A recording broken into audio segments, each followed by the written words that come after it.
Hey, what's up? What's up? What's up? What's up? Happy Monday. Happy Monday, everybody. Y'all, I gotta tell y'all, I am enjoying being at home. Do y'all hear me? Baby, it was like Christmas here and I can be home a little longer. I'm enjoying this. It's good to be able to work with your pajamas on. I love it. Okay. Listen, get into it. Get into it. Okay.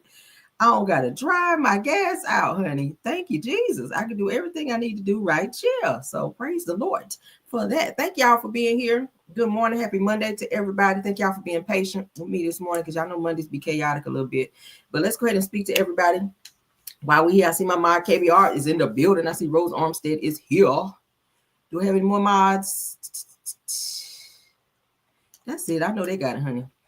All right, my top flight mod is, I see my top flight mod, KBR. She's up in here, child. She don't play. So y'all in here acting up, she gonna get you. Rose gonna get you too. All right. You don't come in here on no mess. Just let y'all know. Trigger warning. Trigger warning. KBR, my top flight mod, honey, she keep her cape on in the chat down there. Baby, she will fly over there and block you. Okay. So, and don't be hitting me up to my camera.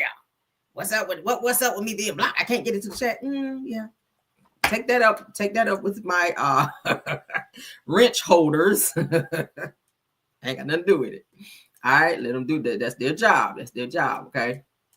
So, all right, let's go ahead and speak to everybody. Of course, good morning, Rose. You're first, honey. Rose Armstead is first. Good morning, Mary Giles. Good morning, Miss Pruitt. Henry Lee, thanks for being here. Good morning, Shirley Terry. Good morning. Good morning, Kim Jones. Greatness Lovers in the building. Good morning. Sunny Days, I see you in the building. That's a content creator. Y'all check her out. Denise Slay is here. Jennifer Montgomery is here. Sheila Washington is here. Cassandra D is in the building. Kim Swinson is here. Big Steak is here. Canadian Queen is here. C. Lewis is here. Carla Burrell is here. Sharon Williams is here. What up, KBR in the building? Melinda is here. Bridget J is in the building. What's up? Pamela Williams, Cheryl Hall is here. Siobhan Foster is here. Miss Honeybee is here. Shirley Terry is here. Marion's Favorites is here. Essence 10 to 1 is here. Erica Rogers is here. Deborah Johnson is here. Living with Purpose is here. Shirley Terry is here. The Voice. Come on, Voice. Debbie Smalls is here. Tara is here. Sweet Essence is in the building. Marilyn LeBlanc is here. Audrey Williams is here. Patricia Ransom is here. Carla Johnson, I see you. One Cat Store is in the building. Shauna Allen is here. Thanks for being a member. Alicia Murray is here. Indigo Girl is in the building. Delilah T is here. Macaline Davis, thanks for being here. I see you guys and everybody else coming in. I see you guys speaking to everybody saying good morning, and good morning. All right, everything said in the video is alleged and in my opinion, and is used for fair use and entertainment. What the likes looking like before we get started? Do I gotta have a jam session before we get started? My God. Moz, update me, please. What's going on with the likes? I see 108 watching me right now. What we looking like? What we looking like? I see 108 watching me. 61. Yeah, we got to get them up. Come on, guys.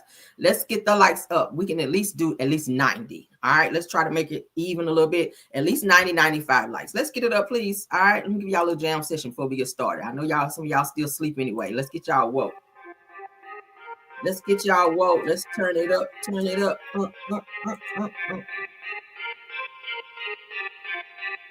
Hey. Hit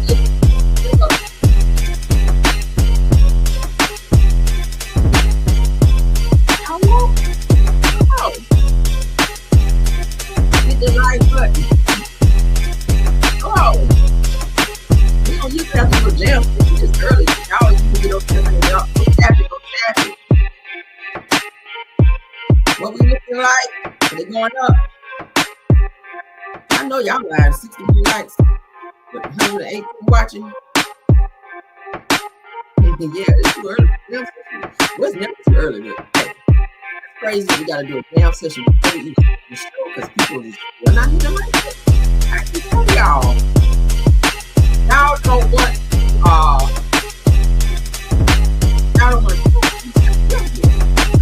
I'm gonna get come on. 75, that's cool. Come on. We're doing like that.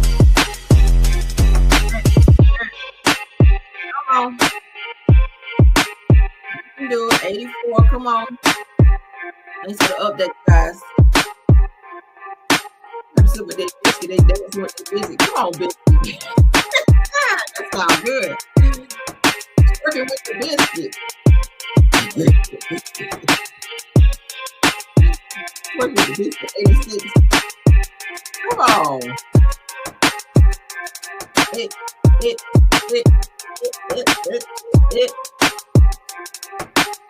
Where we at? Let me know. Let me update mine.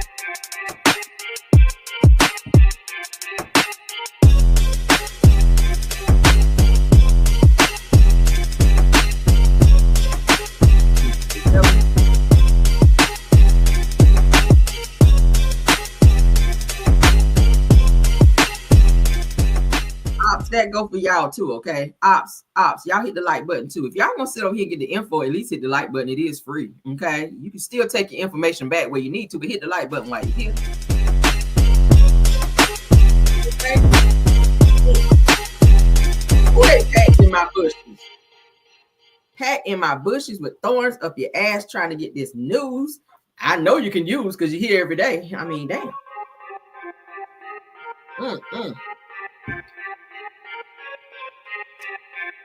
Need 90? I need 95. Let's go. Come on. Hey.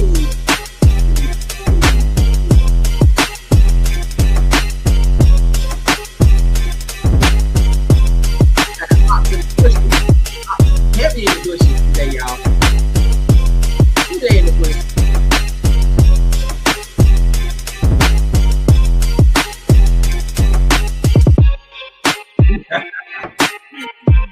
Ooh, God.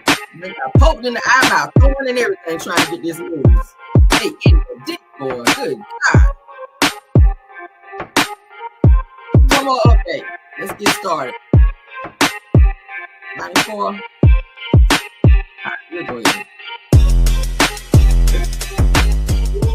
All right, let's get into this show because we do have one. All right. Yes, let's get into our politics and get that out of the way so we can get on to the meat and potatoes and the juicy stuff, child. We're going to talk a little bit of junk this morning, as we always do. Okay.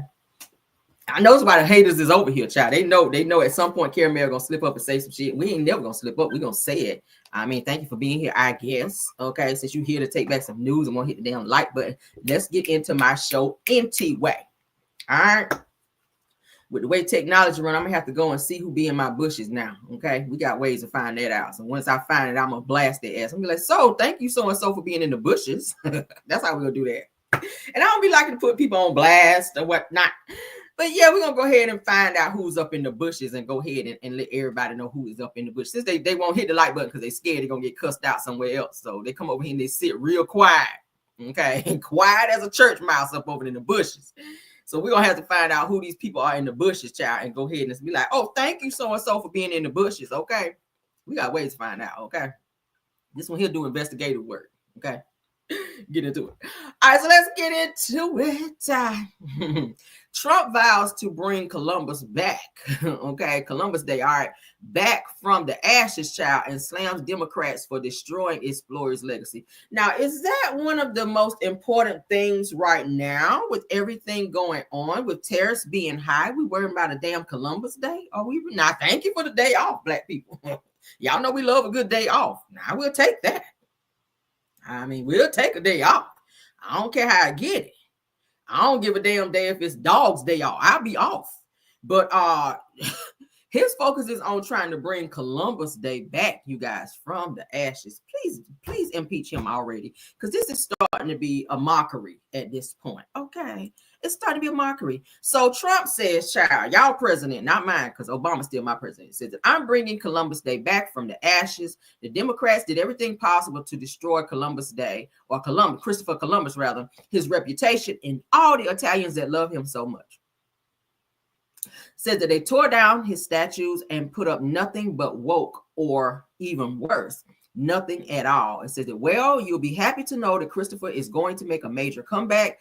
I am hereby reinstating Christopher Columbus Day under the same rules, dates, and locations as it has had for all of the many decades before. How y'all feel about that? I wish he had this much energy towards Martin Luther King Day. That would be great.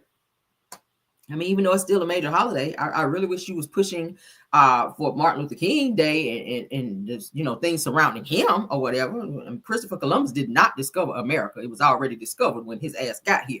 But of course, you know, some people like to take credit for everything. So like Trump liked to do as well. So it's not surprising that he would be focused on somebody who built their entire existence on claiming to have discovered something that was already here. So Trump vows, like I said, to bring it back, said that Donald Trump on Sunday declared that he would be bringing Columbus Day back from the ashes, child. What do y'all think about that? We don't really care about him reinstating that to make it federally known or a federal holiday. Like I said, Black people, we love any type of holiday, whatever day is gonna get us off where we can crank up them grills and grill out and enjoy ourselves. And some of y'all open y'all 40s and talk a little junk and get out there and get your two-step on, because y'all know that's what happened at the cookouts, y'all. Black cookouts anyway, okay?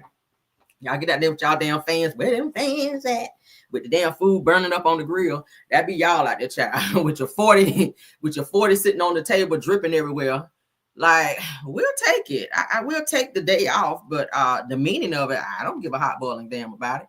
Okay, but let's move on. That's just how much I don't care, honey. We're moving on. Moving on, child. Moving on. All right, so one more political thing, and we got to get on into the good stuff, child. I don't really like politics, but I'm trying to add it more so into my repertoire. Y'all like that word?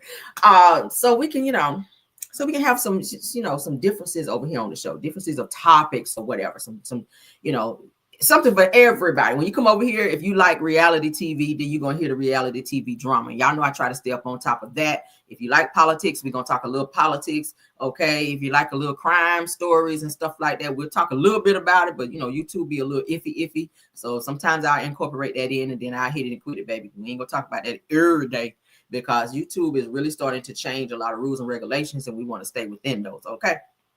Period.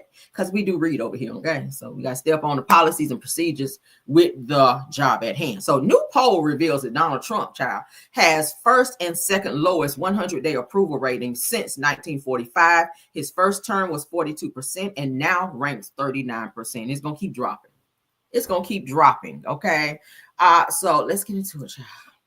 As you guys can see, the presidential job approval at or near 100 days. Look at that. Child. So he was at 39, then he went to 55, and a hot boiling mess, child. So as you guys can see, job approvals, approve, disapprove. So as you guys can see, 55% of people disapprove the job approval, 39% approve. The economy since Trump took office, 21% they said it is better. All right. And 53% says it's worse. Hallelujah. Thank God somebody is I agree. Somebody says 25% the same. Y'all can put it in there what y'all think. Y'all think this 53% is where I'm voting. Okay. It's much worse since he took office. All right. Prices for things that you want or need. They say prices are going up, which is 62% of the vote. Prices going down, which is 11%. I don't know who voted down. I mean, y'all might need a drug test. Whoever voted 11% need drug test. Everybody. Okay. So the same, whoever voted 27% for the same, you got to be also in that line for the drug test because, baby, it can't be the same. Look at the tariffs. Look at everything else going on. Everything has gone up. So what world they're living in, this 27%, I'm not sure, but check. So as you guys can see, likelihood of Trump policies causing a recession, 72%. That's what everybody's really afraid of right now, is that there's getting ready to be a recession with the tariffs being raised and everything else that's going on is going up. People are not going to be able to survive. Jobs are being cut. People are being laid off. All of these things are happening under the umbrella of Trump taking office, and it's gone worse. And it's, what are we in? We're in April, going into May, and think about the things that's going on. He only took office in January. So from January to April, it's been a catastrophe, and it's only going to get worse. Okay. It's only going to get worse. We have a long time to deal with his ass. So likely they're saying 72%, unlikely 26%. Again, the drug test line is getting longer. Oh my God. Let's see. My Lord. So views on Trump's and his administrative actions. So trying to avoid complying with court orders. That should have been 100. 65%. Okay. That's what it's ranking. So going too far to expand presidential power, 64%. That should have been up there. really over the 100% if you can. Doesn't respect the rule of law, 62% is what they're saying. Trump does not. Views on Trump and his administrative actions. All right, that's what we're reading about. Concerned that he'll do too much to reduce the size and role of the government, 58%. That could have been up a little bit too. So has gone beyond his authority without justification. Child, that should have been on 1,000. Way up here. Way up off my screen, child. Move that up. All right, so not committed to protecting Americans' freedoms. Okay. Again, that needs to go up. Up. All right. I don't know who's voting. Must be the other people. So as you guys can see, they're just doing different percentages. Trump approval on the issues, immigration, they approve 46%, they disapprove of 53%. Managing the federal government, 42% they approve, 57% they disapprove. Looking out for the interests of average Americans, 41%, ain't that bad, approve, and 58% disapprove. The economy itself, 39% approve, 61% disapprove. U.S. relations with other countries, 38% approve and 61% disapprove. Tariffs on imported goods, 34%. You knew that was going to be low. 34% of people approve and 64% disapprove. The recent turmoil in the stock market, 31%, 67%. Anybody else do stock? I have stock through my job. I enjoy doing that. I've been doing that since I started working with my job. So the stock market has been trash here lately, but we'll see what it's giving, child. It's some shit that I signed up for. I was just like, yeah, add me to the list. I guess I'll take it. With all the other shit, I'll take it. Okay. But yeah, so Reese told me, so we read that. So what do y'all think about those? We're not going to read all of this. You guys can read it at your leisure, going over to Hollywood Unlocked, because that's what we're reading. Okay. So it's just showing how presidency for Trump and the things that he's done thus far. And we're just in April, as I said before. And the change that is being since Biden was in office and now that Trump's taking office, the percentage of what's going on with that. Okay. So the disapproval rate, as you guys can see, at 100 days, 2017, 44%, and now 2025 is at 41%. Y'all see that? How Trump is handling his job as the president. They're saying that 41% of people approve of what he's doing, and 59 people disapprove of how he is handling the presidency. I agree with the disapproval. That needs to go up more. All right, but you're going to still have some knuckleheads out there that's going to be ride or die, gang for a fucker like him sitting in office knowing he ain't doing a damn thing. But sitting there lying and scratching his ass. But let's continue, child. Heavy on the scratching his ass and heavy on the line, okay? I don't care which one y'all put first. He's still doing shit. All right, let's continue though, honey. Let's get these girls on my screen because they should have been inducted into the Hall of Fame, honey. Because we all, if y'all are my age, child, if y'all late 40s, then y'all definitely got to be fans, and y'all definitely know who these people are on my screen, because baby, they still get the party started. Okay. All right. Yes, honey. Yes. Good morning. I see everybody coming in. All right. So congratulations goes out to Outkast and Salt-N-Pepa. They have officially been inducted into the Rock and Roll Hall of Fame. Okay. Yes. Okay. I need to get an applause button over here, okay, so we can hear the hand claps, child. So shout out to them. They've been around for a very long time, okay? I mean, damn, since Push It. Y'all remember Push It? That was like one of their first songs. I mean, damn. If y'all don't know who Salt-N-Pepa is, I'm sorry. I'm sorry for you. I mean, go and Google, YouTube, whatever you need to do to familiarize yourself with who these girls are, all right?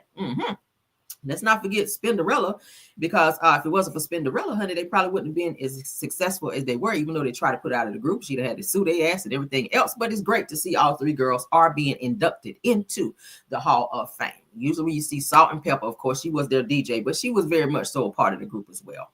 If you guys have not seen their movie, they have a movie out as well. It's great. I've seen it. The girls that they put in there to depict them, they did a very, very good job. So shout out to them for that. Also shout out to the ATLians. Okay, damn, Outkast. Okay, who can forget Outkast? Big boy and your other boy over there. All right, yes, love them down. He's weird as hell, but they make very, very good music. Okay. Oh yeah, okay. I mean, damn, y'all know their songs. You know their songs, okay? What's the song? Me and you. I got that album. I still got that CD. Let's not forget Hey Y'all. Y'all remember Hey Y'all? Oh my God. Roses. Golly. Y'all know all of their songs. Salt and Pepper, okay? Oh, yo, baby, yo, hey, come and give me your kiss. Better make it fast, or else I'm gonna get pissed. And you see the music pumping hard like I wish you would. Now push it. Hey, okay. Yeah, so shout out to them. yes, okay. Hold on, can I play that? Let's send the sound off, okay? Yes, honey. Okay, Andre 3000 in the building. Okay, what's he saying? Yes, honey. Roses. Okay. They got some hits now. They got some hits. What they saying? Yeah, that's still Roses. He's a clown. He is weird as hell. When I tell you, he is so talented. He is so talented. So I love me some Andre 3000. All right, Erykah Badu, baby daddy. Okay. Yes, honey. Yes, honey. Yes. Okay. Sorry, Miss Jackson. Ooh. Yes, honey. Y'all know Miss Jackson was a hit too. Okay. You know where that beat came on, baby. I just know from the video that's Miss Jackson. Okay. Yes, honey. Come on, Miss Jackson. What are they doing here? Yes, sorry, Miss Jackson. I am for real, honey. Never meant to make your daughter cry. Yes, come on, Shoop. Okay. Yes, come on, Shoop. There we go. Hey, we can't play a lot because y'all know YouTube be tripping. Okay, these girls, they should have been in there. I'm surprised. Like, what is it, 2025? Really? Why y'all treating him like Shador Sanders? Y'all treating Salt and Pepper like Shador Sanders. Y'all put him in here last and whatnot. I don't like that. I'm kind of feeling a little way about that. Okay. What's up? Now to the people. Hey, yes, come on. Y'all better go. And I'm gonna have to go play some doggone Salt and Pepper and Outcast today. Okay, come on with that. I like that little move, right? Let me go put on my tights downstairs and get in the mirror. Yes, honey. Okay. Yes, honey. Did y'all wear? Who wore those hairstyles back in the day? A hot mess. If you look back at it, I'll be like, oh, what the fuck was I thinking? What was I thinking? We was on some BS back then. Weren't we with the hairstyles, y'all? Golly, look at that child. I know they look back at that like, what was I thinking, Lord? But they were rocking out, okay? They were rocking out. Yes, honey. Yes, girl. All right. Hey, let's talk about that, baby. Let's talk about you and me.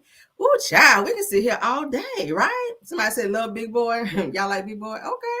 But shout out to them. They are being inducted. All right, let's get back to the mainstream. Yes, honey, they are being inducted. So shout out to them. All right, shout out to them. Shout out to them. They are on the list with all the other people we don't care about, child. Yeah, we don't care about no Joe Cocker and all them, child, but we do care about Outkast and Salt and Pepper. All right, we care about them because them our people. The other people, child, yeah, we don't care. But thank y'all so much for that one. All right, let's move on. Say good morning, Caramel. Hey, shout out to Lisa Bell in the chat. Thanks for being here. Door knocker earrings. Yes, honey. Press and curl. Yes, girl. Some of y'all had a curly kid. I couldn't get one. My mom wouldn't let me get them damn curl. Like, no, you didn't get no curl. Okay. But she'd rather burn my damn ears. I can't get a curl, but you want to burn my ears for Easter. Okay, Mom. Gotcha. All right. No, girl, you can't have a curl, but I'm going to burn your ears with this damn hot comb. All right. Get into it. That's what it was given. Burn the hell out of my ears. But baby, after that burn, baby, was like this in the mirror. Oh, child, be.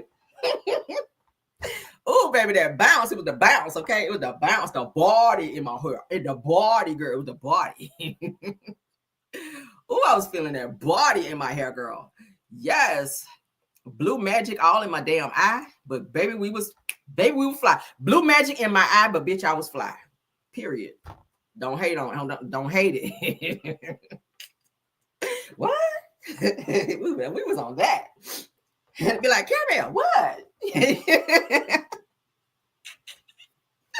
Girl. Be like, girl. What is that, girl? Girl. was on that shit back then. Baby, that blue magic had us right. Yes, God, we did. All right, but let's get into it, y'all. Let's get into it. All right, so let's talk about some Real Housewives of Atlanta stuff, child, because it's some shenanigans, girl. Oh, child. Anybody else had that blue magic in their life back in the day? Y'all know you did. Don't be lying. Who had a curl? Put it in the chat. Put a one if y'all had a curl. All right, let me see. Dripping all over the damn hallways back in the day. Dripping, effing up people's couches back then. Like on Coming to America, you couldn't sit back on somebody's couch because your hair was dripping. Who had a curl? Who had a curl? Stop lying. Who had a curl? Spraying that damn Soul Glow all over your hair. Who had a curl? I see some ones. Okay. Yup. I had that. Y'all remember the banana clip? The little clip that go out like this? And you comb your hair up like in a mohawk and you put it on and clip it together. You had all that. I wore the hell out of that, y'all, back in the day. Oh, I used to love the banana clips. Y'all remember banana clips? Oh my God. Banana clips was everything. Jelly shoes. Y'all remember jelly shoes? You wear them hoes for about all damn day. Your feet be hurting. The dirt be all up in there where your feet done been sweating up in there, child. We was a hot mess back in the day. I ain't even gonna hold you. Cross colors. Y'all remember that? Kids. British Nike. Some of y'all wore. K-Swiss. Y'all remember K-Swiss? I wore some K-Swiss back in the day. I was a Nike girl too. But yes, girl, we was a hot mess. Oh, girl. Feet was black as hell. And then you had like the little imprint, the little indention from the shoe, from the top of the shoe where your feet have been sweating all damn day. Candies, y'all know. Yes, child. We was a hot mess. But let's get into this, child. Kid, y'all act like y'all don't remember kids. And I know when I was in school, like we would always look at the back of somebody's shoe to make sure there was real kids, because you know, the kids who couldn't, and I feel bad now that I think back. I feel bad because we, you know, me and my friends, we would always look in the back of other girls or other people's shoes to see if they were real kids, because you would look for the little blue mark on the back. But there was this one girl in my school. She would had like this blue, but she drew like with a marker or something, drew the blue thing on the back because she didn't want people to see that she didn't have real kids. And I feel bad because, you know, I kind of said something too to kind of make it noticeable that her blue thing on the back was not real, because, you know, it's the blue thing and then it's got kids on the back. But we saw the blue, we didn't see the kids. So we knew it was fake kids. And yeah, it was, yeah. I feel bad now, okay? So classmate, if you're watching me, I apologize, okay? Something that I really rarely do. So I apologize for being that, you know, being a bitch back then. All right, I really do. I don't know. It was peer pressure. I'm blaming on peer pressure and Trump. It was peer pressure and Trump, and I didn't even know who Trump was. But let's get into it. Not the hammer pants. Let me know, y'all. Let me find out y'all out them damn hammer pants. I didn't wear no hammer pants. I won't into that, child. Child said we had banana clips and jelly shoes. Yes, okay.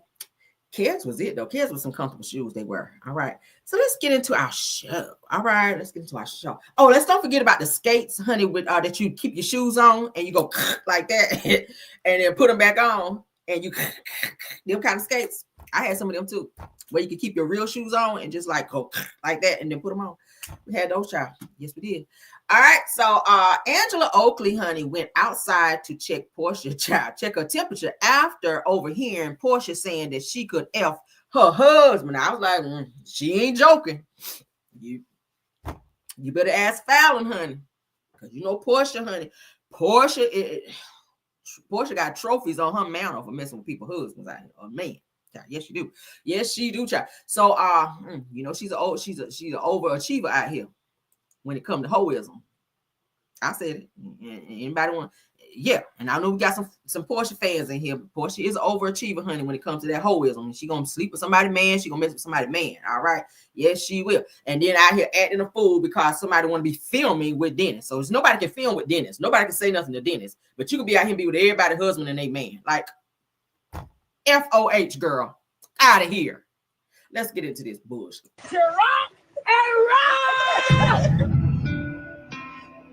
I heard something yesterday that I wish I didn't hear. Oh my gosh.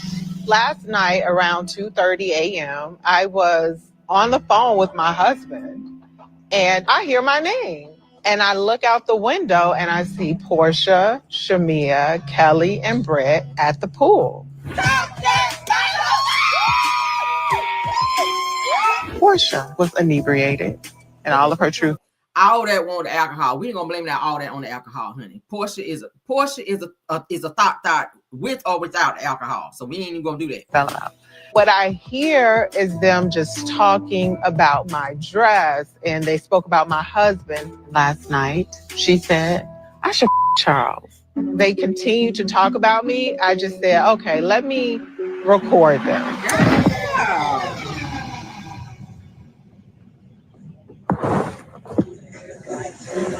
First of all, you probably got to get them hands if you out here talking reckless like that, Porsha. Like for real.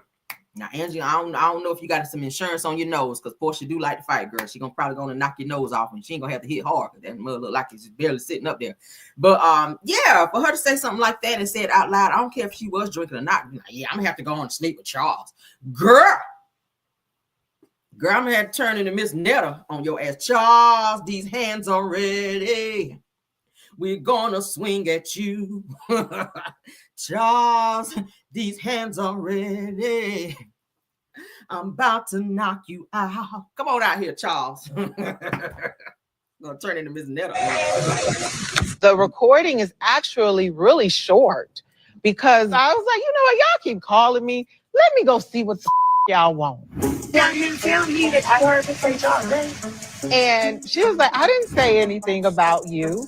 I didn't say anything about your husband. And I don't know what the hell got into her ass, but she got the hell up out of there. I'm not on camera. That is really creepy that she recorded us. Who you gonna show it to? Who you gonna tell? Girl, then you gonna lie about it? So you're gonna say that you're gonna sleep with her husband, which we know you are known to do. And then when she confronts you about it, you're gonna hightail it up out of there, girl. Like, no, stay. Have that same energy that you had when you were in the pool talking John. See, that's what I don't like. People who have so much to say in private, and then when it's brought to public, then they got to go. I don't like that. Why are you leaving? Same energy. Repeat that, okay? Because anything I say, I can repeat. If I said it over there, I'm same energy over here. If I go right here, I can say it again. If I go back there, bitch, I'm about to say it again. That's the energy I be on. Because what's going to happen? I mean, we're going to fight? Okay. What time do the festivities begin? Let me know. I mean, damn, if you said it, you said it. What you running for? Looking outside of it like the girl in the window. Did you talk about Angela or Charles at the pool last night? I didn't say anything. Okay? I thought we were making a music video, just outside, having a good time, in the middle of the night. Yeah, I heard. I'm sick of hearing this damn curl in the front.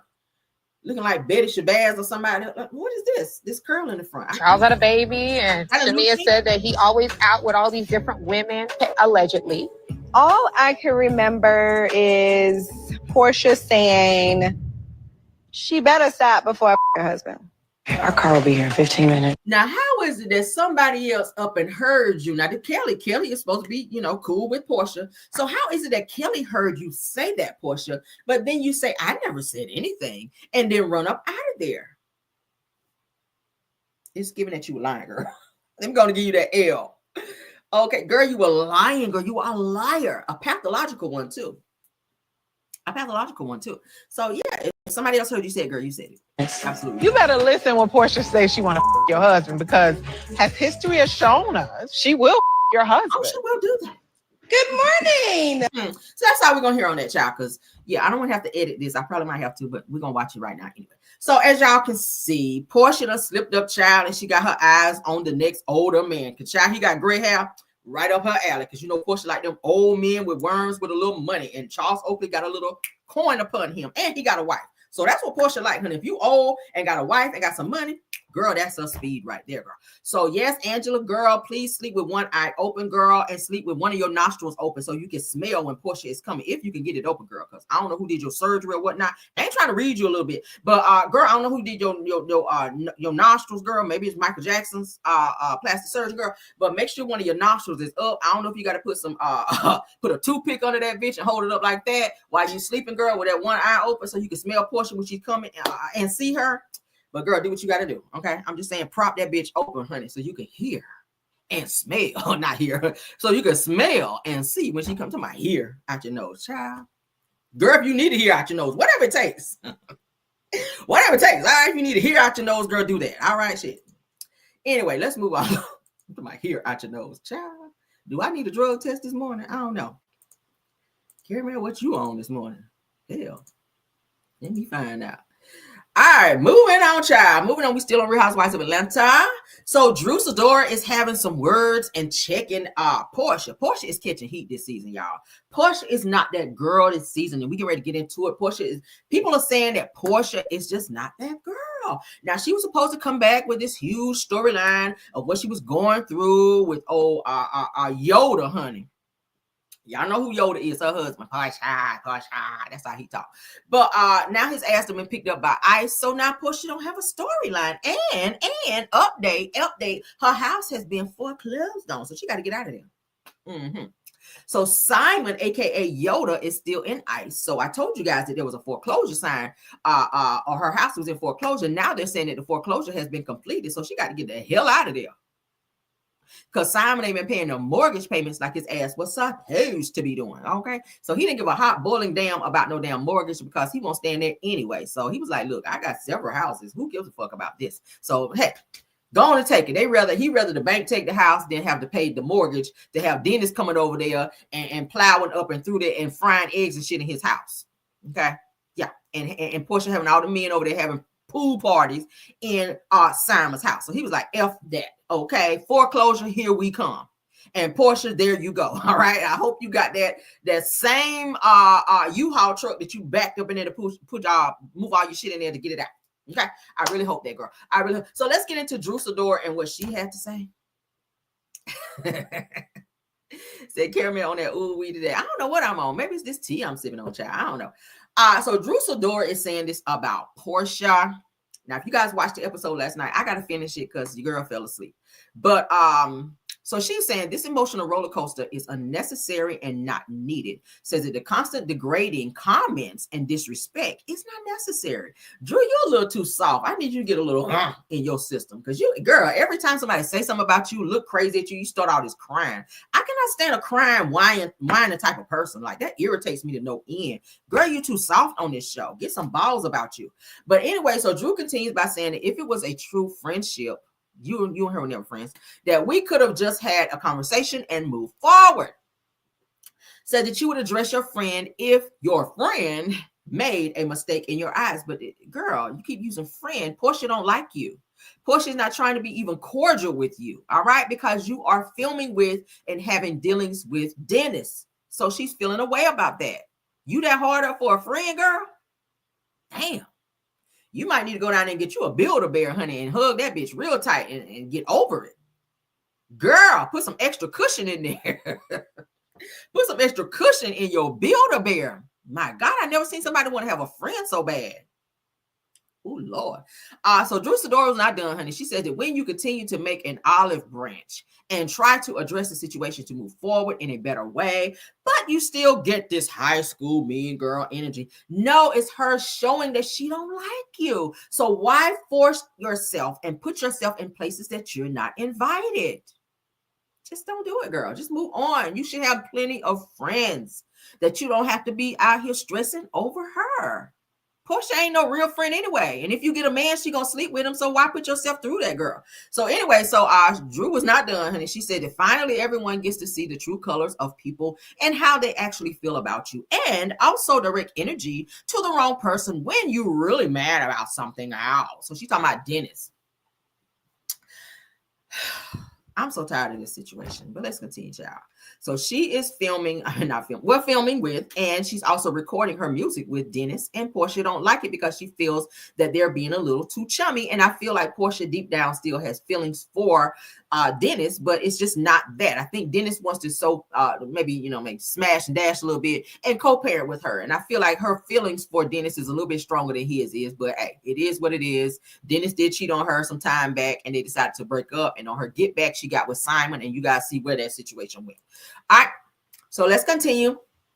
So Drew is thanking Angela Oakley, honey, in her 1997 nose, as Shamia called it. Says that, hey, Angela 34 rather, says, I just want to say how much I appreciate you, that it takes real strength to stand by someone, and you've shown me what true friendship is. Child, this thing out here need a friend so bad. Said that I'm so grateful to have you in my corner. Thank you, girl, for being you. Couldn't you just have told her that? Why you had to put that?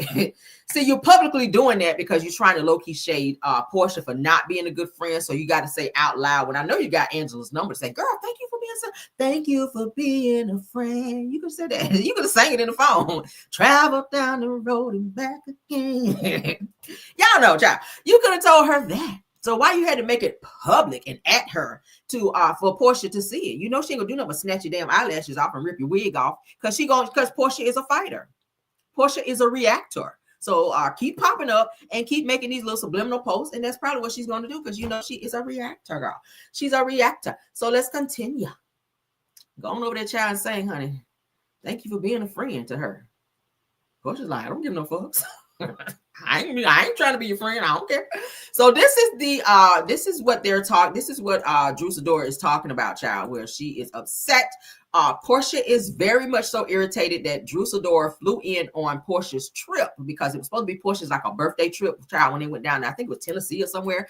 And Drew Sidora showed up, child, at the invitation of Angela Oakley. Now that's something that I don't like. If I invite you somewhere, don't be doing that +1 stuff with me. If I invite you and it's understood that no one said anything about a +1 and you just go and just all willy-nilly invite somebody, 9 times out of 10, you might be disinvited as well. So you and that person that you invited, y'all can leave together because maybe I don't fool with this person like that. And if I did, I would have invited them. So don't take it upon yourself to feel like you running something up over here and invite somebody when you haven't cleared it with the person who is hosting the trip, maybe pay for the trip, or if it's my birthday trip. I would feel a way about that. So I kind of feel how Porsha felt, being that she and Drew Sidora were really not in the greatest space. And then to look up and this person walk in the door and you like,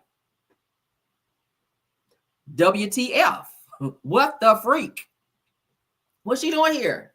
What's she doing here? Like, no, don't invite somebody here. Don't invite somebody on my trip. So this is what Porsha sat there, honey, with a stink face. It was all over her face, child. It was written all over her face, like the song said. And baby, she did not have to say a word because Drew picked up on it as well. Everybody sitting at the table like, what is wrong with Porsha? I don't understand the energy. Okay, well, I want to address the elephant in the room. Porsha, I just want to say happy birthday. I know I wasn't invited necessarily by you, but I want to ask the question, or are you good with me? Porsha like, where my food? Excuse me. Where my food? Happy birthday to you, Porsha. Excuse me. That's Porsha. Intentionally not hearing what Drew had to say. Being here because I know I wasn't invited. You're straight. Oh. All right, ladies, got y'all's entrees. Anybody else want fish? You straight. It is Porsha's birthday. Okay, and I didn't come empty-handed. I actually got you a bottle of whiskey, which I will leave for you. I thank y'all for. That's that bitch. Take your whiskey and be gone. That's that look. That's that look that Porsha just gave when she ate her food like that. That's girl, I don't want your whiskey. I don't want your Don Julio. I don't want your whiskey. I don't want your night train. I don't want your wine. I don't want your Colt 45. I don't want nothing you brought, girl. I don't want any of that. For this time, and I'm going to go. Wait a minute. Well, she gave me an answer that's like nasty nice. And at this point, I've extended. Girl, it's nice, nasty, not nasty, nice. Olive branches. I showed up. And if that's the energy, then that's the energy. Honestly, wait, well, hold on, Drew. Drew, 1 second. Drew, 1 second. Y'all let me respond to that. Girl, eat your chicken. I would like for you to stay. Please. Porsha is fine with you staying. all would like for you to stay. First of all, you cannot say I would like you to stay. Porsha is fine with you staying. It's all over Porsha's face that she obviously is not fine with her staying. So you can't bombard somebody's trip and sit your ass up. I brought you some whiskey. I didn't ask you to come. You and your whiskey, get out of here. Seriously, it's her birthday trip and you hella ruining it because every time she look at you, she see you smashing down, bust down Tatiana with Dennis. That's what she's seeing, girl. That's what she's seeing in the back of her mind. Right. Read the room. Thank you, Sunny Days. Read the room, girl. Put your glasses on air. Read the room, girl. Damn. Like Drew is just like, Drew just don't get it. Like, how many times does she have to show you that she don't want you there? Like, oh my God, happy birthday to you, girl. And just to show you that, I came here and I didn't come empty-handed, girl. I brought you some whiskey. She's like, I don't get no fucks about no whiskey. Girl, mount up. Just ask. If anybody has an issue with me, let's address it now. Oh my God. No, timing is off, girl. Where is the fish? You gotta go to the lake to catch it? Okay. I'm gonna go now. This is just immature. Girl, why are you leaving? Because I don't have to deal with this, actually. You didn't have to come. And I blame Angela Oakley because she invited you without first talking to the host, the person who made the trip, whose trip that it was. You should have came to Porsha and said, hey, Porsha, we're all here. Obviously, there's one person that's not here who should be here. How do you feel about me asking said person to come? And if Porsha say no, then respect that, because 1, it's her birthday trip. 2, is her trip. 3 is her trip. I mean, damn, how many other ways can you say it? I don't like stuff like that. That would irritate me too. If I don't fool with somebody and you invite them there, yeah, you're going to see another side of me. I'm probably not going to be as nice. Okay. Because I wasn't invited anyway. I don't understand the energy. Okay, well, I want to address the elephant. So there you go. Put a 1 in the chat if you would be hella annoyed if you invite someone on a girl's trip and they turn around and invite who they want to invite whom you know, or who they know rather, that you don't really fool with like that. Clearly, Angela knew that Porsha has some type of energy or negative energy towards Drew Sidora. So you go behind her back and invite her. Put a 1 in the chat if you thought that it was okay for Drew to be there. Put a 2 in the chat if you felt like Drew's ass never should have came in the first damn place. Granted, she had just gotten out of court with Ralph. Okay, so you should have been home licking your wounds from that whole appearance in court where you pretty much lost that particular situation where Ralph had a chance to stay in the damn basement. She was trying to get him kicked out of the basement. So everything that you were asking the courts to give you, they did not give you, and you sat in the car crying, and you even cussed Ralph out. So you should have been home licking your wounds and, hanging out with your kids or whatever. But no, you get your ass on a plane and fly down to Tennessee to go and hang out somewhere that you were not invited. You just said that you weren't invited. You shouldn't have been there. So you put yourself in a situation to feel like somebody was being nice, nasty towards you, because you should have never been there. The energy was on Porsha's face when she saw you. So you should have said, hey guys, look, I already see where this is going. It's given that I'm not, welcome to be here. So I'm just going to respectfully, I'm just going to go ahead and go, because this is your trip and I don't want to ruin it for you. The whole entire trip, Porsha had an attitude because Drew Sidora was there. So yeah, I wouldn't like that. So let's continue, child. Mess. They were not done. Now, this is what the fans are having to say about Porsha, because as I told you guys, Porsha was supposed to come on this show this season. A lot of people were anticipating Porsha coming back. Y'all know when she quit the show, they were like, where the hell is Porsha? Well, it was under the guidelines that she would not work during the time that she was married to Simon. He didn't want her to work. He wanted her to be a stay-at-home wife. Okay, she gave up her job over there with Ricky Smiley on the radio show. She gave up Real Housewives of Atlanta and everything else she had going on. And she was staying at home and letting Simon take care of her, which I keep saying, women, no, because that make a man feel like they can control you. Anytime they feel like, oh no, stay at home, I got you, you don't got to work. I would never put myself in that situation. I don't care how much money you have, because at the end of the day, when things go left, as it did, as we can see that it did between Simon and Porsha, now you are in a situation where the house that you were staying in is foreclosed. Simon obviously don't give a damn about you, and he of course was cheating on you according to what she was saying, and the whole situation just went left. So now you are in a situation where you got to go back on TV, and the anticipation of her coming back on the show was that she was going to have this explosive storyline to where people are like, oh God, thank God Porsha is back. But now what they're saying is fans accuse Porsha Williams of using Drew Sidora for a storyline this season on Real Housewives of Atlanta. So it's saying that Drew is giving more than the actual so-called star, which is supposed to be Porsha, on this damn season. What y'all think about that? Yeah, no. Let's get into it, child. It says the fans are not feeling Porsha Williams this season, and honestly, they're saying, child, we agree. Shout out to Mr. Housewives. Says, I was genuinely excited for her to return to Real Housewives of Atlanta after a 4-year break, but so far she has not delivered. A lot of people are saying that, okay, on several platforms that I've been looking at, because y'all know I be in the streets, girl. So it said that she's fading into the background while the newbies, Angela Oakley and Shamia Morton and Kelly Farrell, are actually giving us something to watch with their storylines. They're saying Porsha don't have a storyline. She's piggybacking. Says that meanwhile, Porsha is coming off more like a bully and it's not a good look. I see that. I see that. Now it says that I thought her storyline would center around her divorce from Simon, which is what we all thought.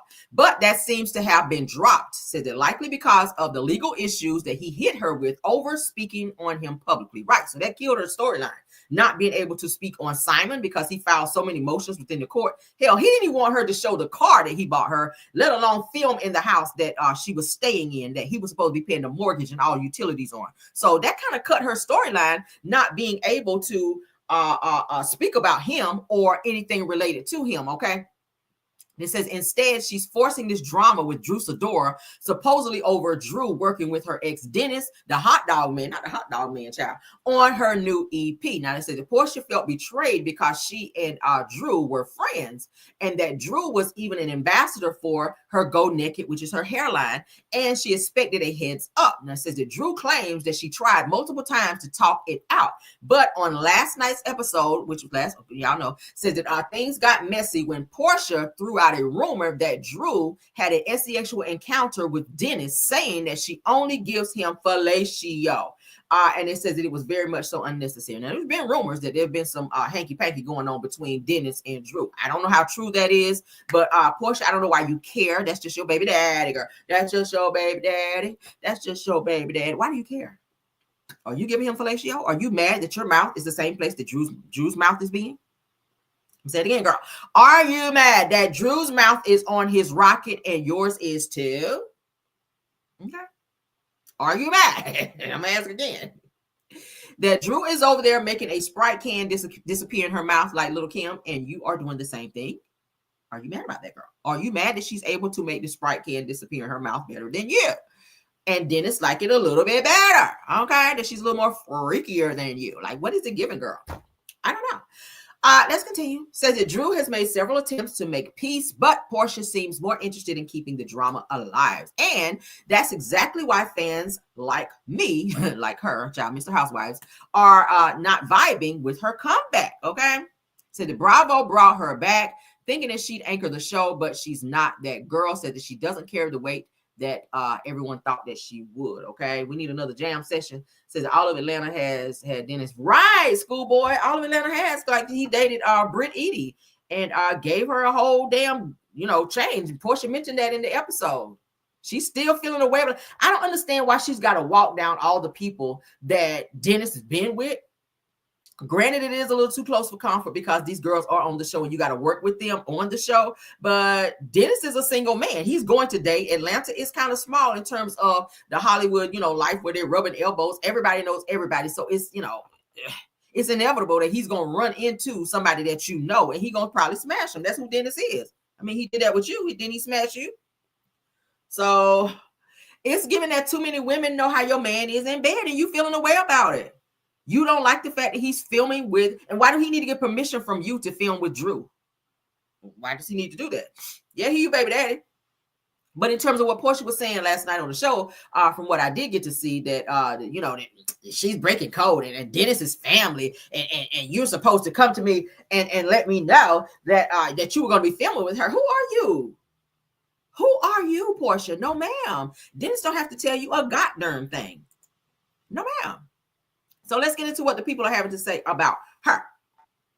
Says Porsha's return is a huge flop, honey. Hashtag Real Housewives of Atlanta. I agree. Like, when we gonna see something about you? When we gonna see what you have going on? You coming up to Shamia's party all late, okay? Trying to make it about you once again. Now you arguing and carrying you stretching this whole situation with Drew Sidora. You're stretching it for a storyline because you can't talk about your life. Like, what do you have going on besides outside of Simon? What do you have going on, sis? It's giving nothing. All right, another person says, I'm convinced that since Porsha couldn't film at her house and give much storyline because of Simon, production plotted and told her to be mad at Drew and Dennis. I can see that. I can see that. What y'all think? I can see that. Says, I need Porsha to change her storyline. They said, we're trying to hear more about her and Simon, not Drew. She can't talk about Simon because he got her on a gag order. Okay. I mean, hell, if she even say, I want some ice in my cup, he might file another motion. Because y'all know his ass is in ice. Y'all know Simon is petty as hell. He stay in the YouTube streets. He stay in every damn street listening and plotting on Porsha, child. He want to one up her so bad. If she so much is say, excuse me, can I get some ice?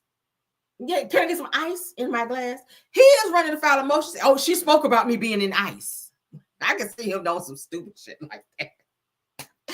All right, so I said I don't like Porsha making Drew her entire storyline. Facts, okay?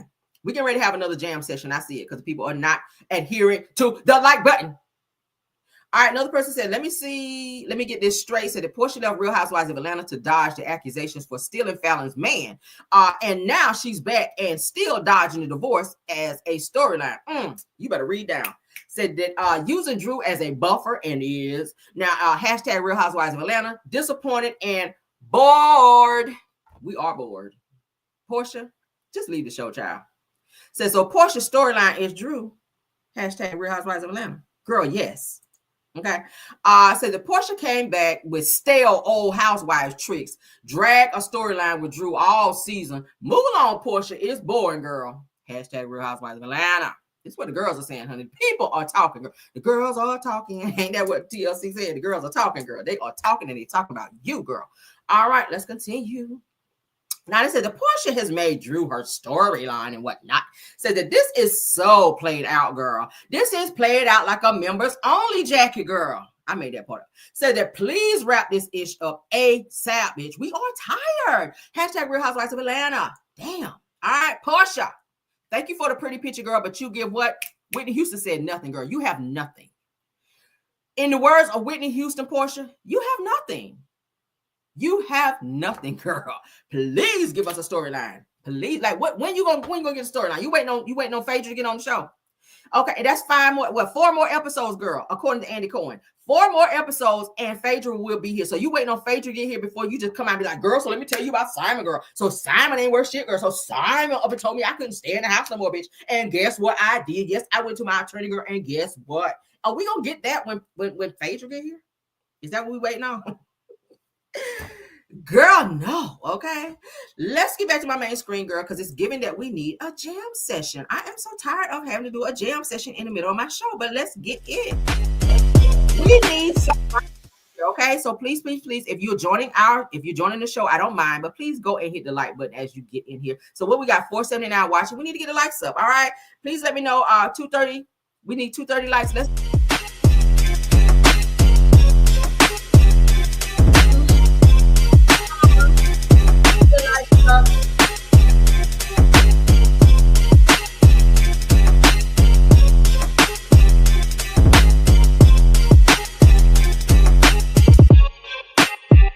Not Porsha Rock Bravo, check me.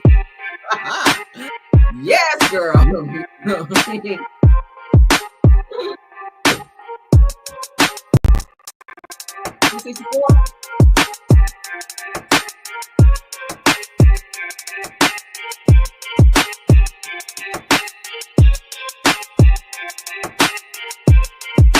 Lights up, get the lights up.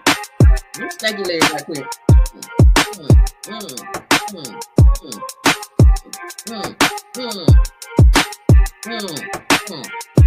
Hey,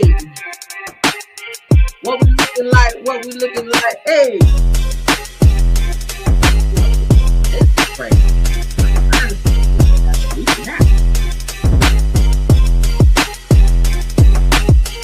What we looking like?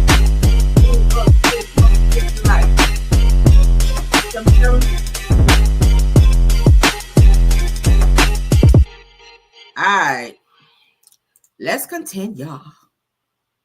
Let's continue, child. So that's what had happened with that. All right, so we got one more thing to talk about. So Giselle Bryant, honey, shout out to the girls of fighting. Let's go ahead and share. Hey, y'all like that jam session? Say roll your back. Hey, I told y'all camera gets down. Okay, we dance. We can dance over here. Okay, oh, we can move over here, honey.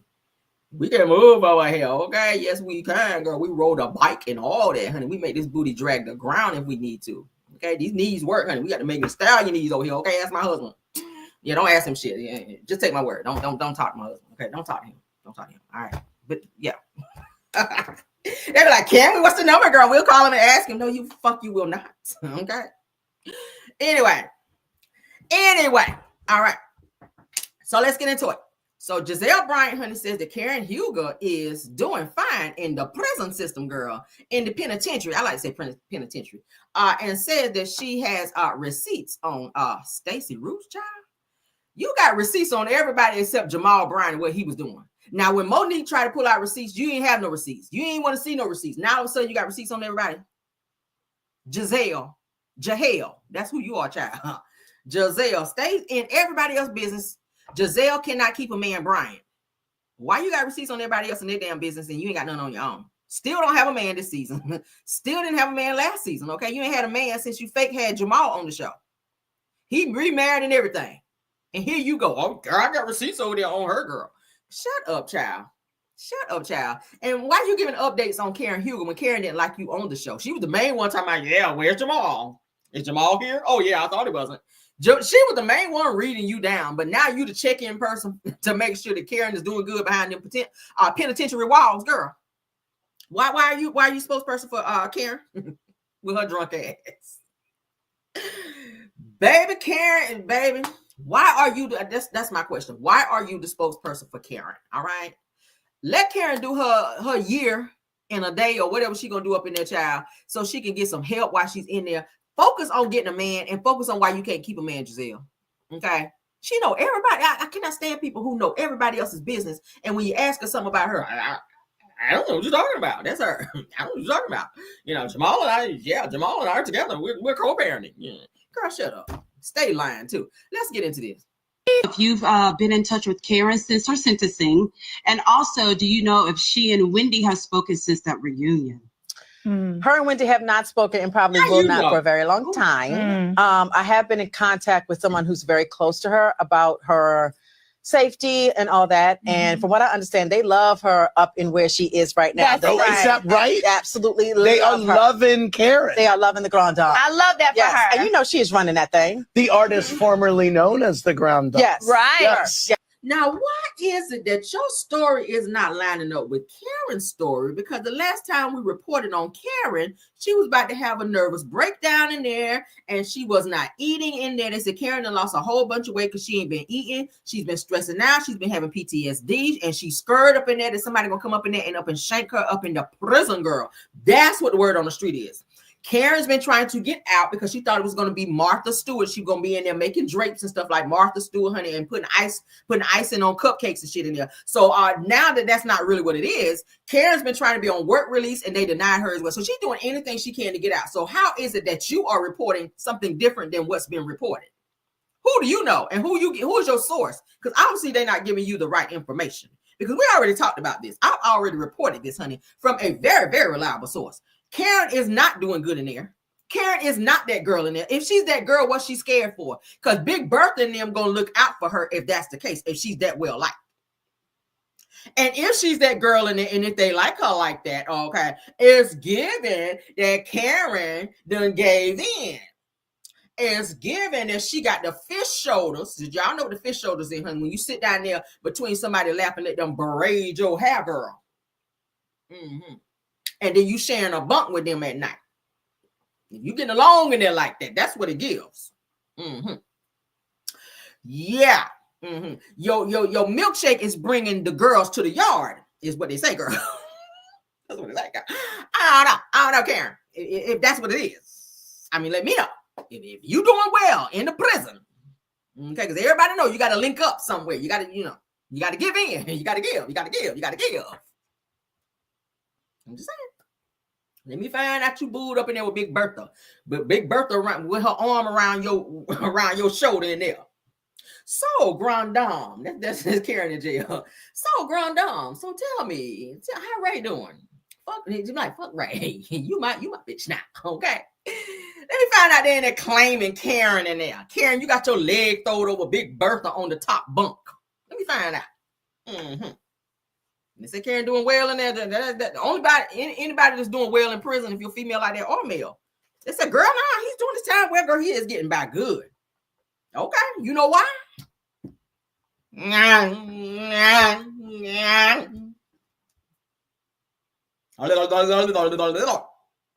what they give. Okay. Like a lollipop. Ooh, gonna lick you like a lollipop. If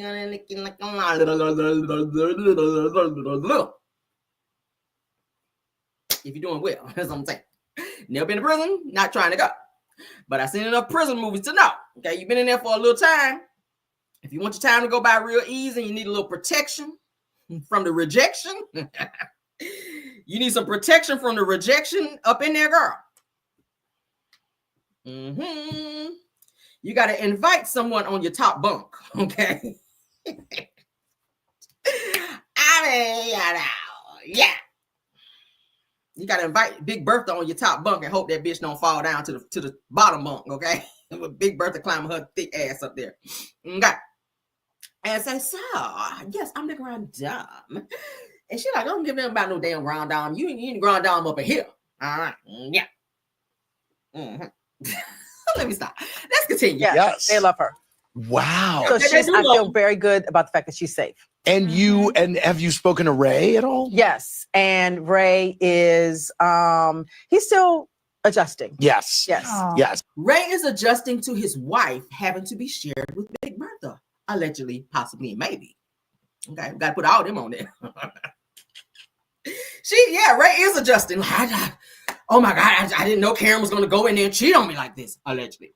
Okay, that's what Ray is. He's adjusting. And have you spoken to TJ at all since the reunion? No, but I. Shut up, Giselle. You can tell Giselle is lying. See, when you look up like this right here, when somebody asks you a question and say, that means you're looking for a lie. You pulling lies out the sky, girl. Okay, that's what you're looking up. Yeah, them hazel eyes is full of lies. You're looking up in the sky, girl, to pull down some lies. You don't know a damn thing about Karen. Karen didn't fool with you before she went in there, and she damn sure ain't talking to you while she's in there. No, very good friends of his, and I've spoken to them. Oh, really? So was he paid? Mm-hmm. He was paid. We got receipts. We have receipts. Because he never did drop him online. He didn't drop him online because he's still trying to get his money. And she's still rising, and she's still rising. She's not, because she is not Maya Angelou. If you've well. So that's the update on Karen Huger, honey. Not to be mistaken by the grand dame. Okay, I don't know what they calling her in prison, girl. Okay. Spreadisha. I don't know, maybe her name is Spreadisha or something. I don't know. But she's been in there for a little while now, for a few months, girl. So I'm pretty sure she's been broken in. Because they always go for the ones that's scared and that need that protection from the rejection in there, girl. So yeah, you're gonna do a few things in order to get that protection. That's just how it is. It's the same way for the men to go in there. Okay, you go in there and you real moist looking and you scared or whatever.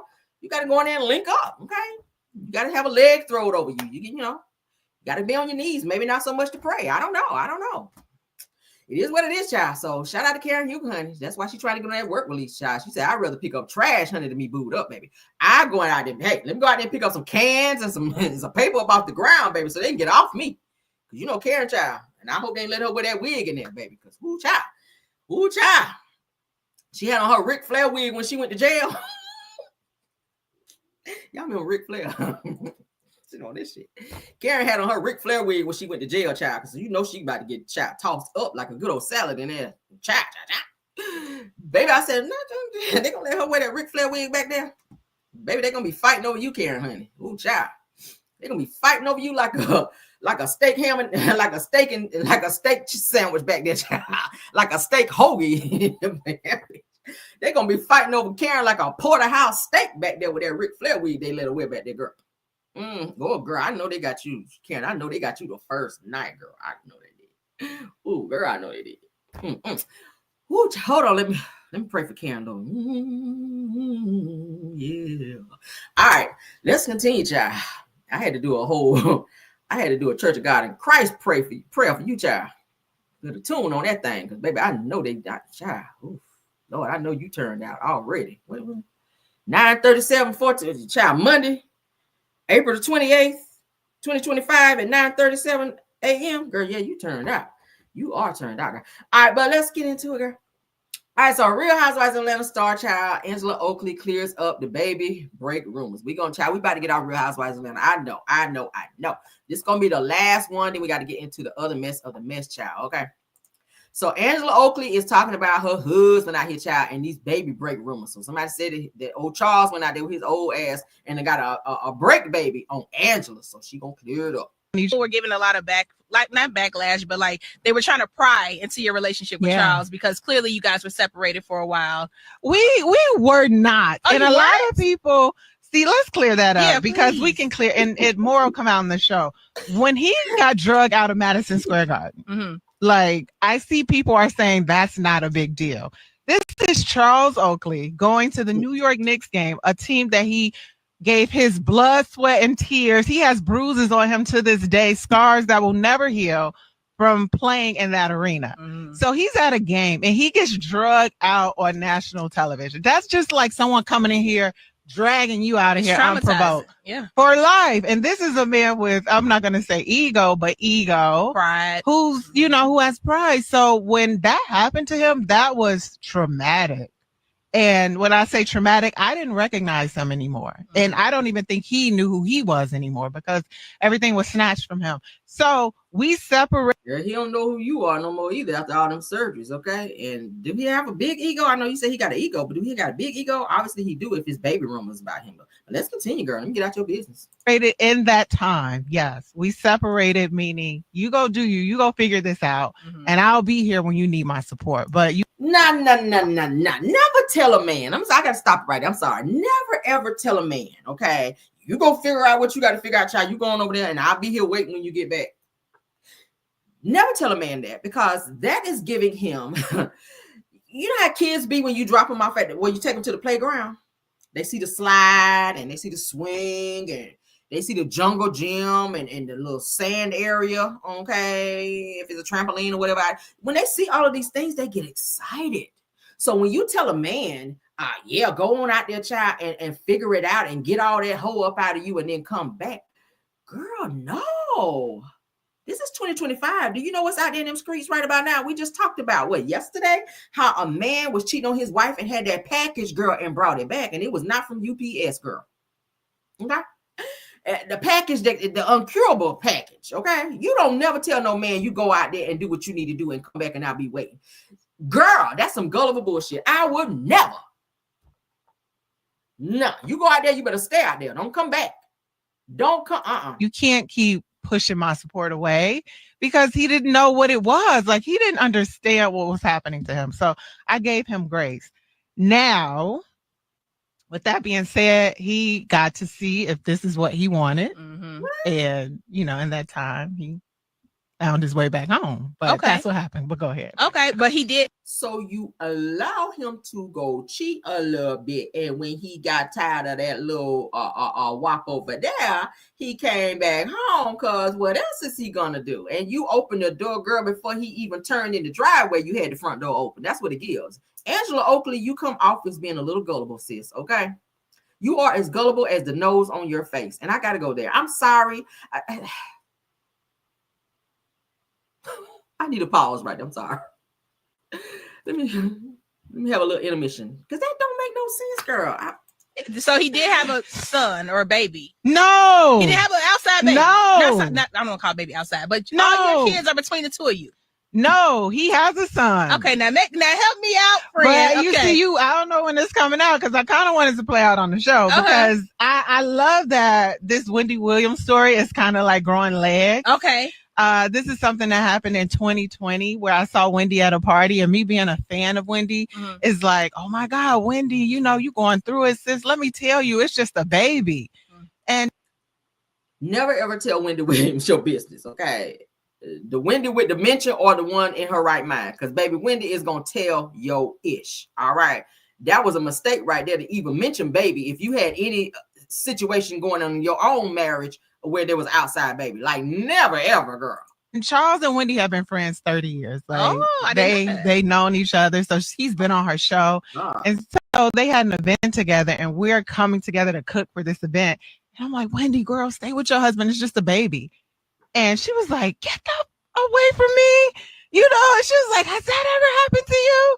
And I'm like, yes. You know what I mean? Yeah. This lady goes on her big platform and says, I pointed to my husband, who actually wasn't even around us in this conversation.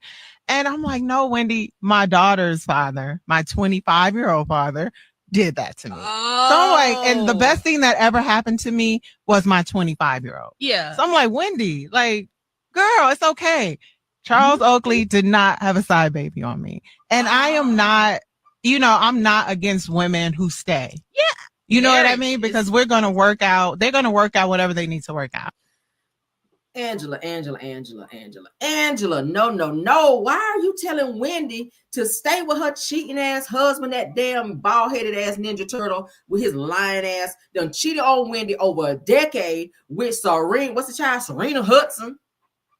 Done had a whole baby on her and everything. And you gonna tell her, girl, it's just a baby, you stay? No. What world do y'all live in out here where you think that a man can go out here and cheat on you and have a whole baby and have a whole nother family somewhere else? And because you got the title as the wife and on your Beyonce, bitch, because you got a ring, that you supposed to stay with his sorry lying ass? No. Why are we normalizing that toxicity? No, ma'am.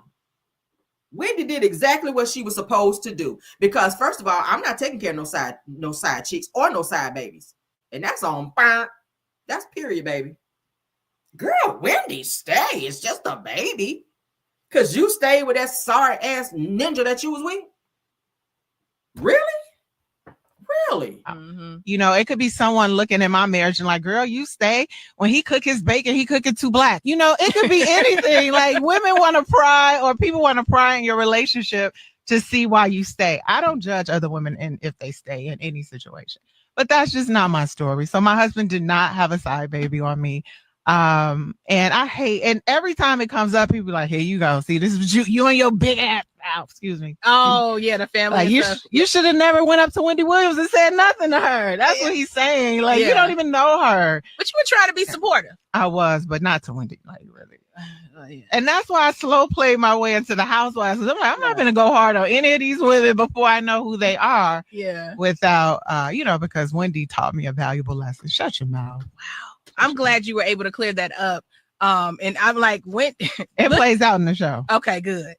I would never tell a woman, friend or enemy, to stay with a man that stepped out on you and was cheating on you for quite some time and embarrassed the hell out of you publicly, to stay with said person because it's just a baby.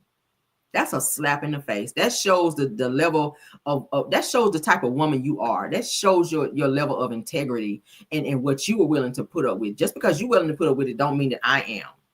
Okay, I'm a different type of woman. I'm old school with mine. Nah, if you with me and you out here dibbling and dabbling and a baby gets, brought into the equation, I got to go because my coin will not support that type of bullshit. Like, I don't get it. What Rashida and Kurt, that's some Rashida and Kurt mess right there. Rashida and Kurt, they're on that.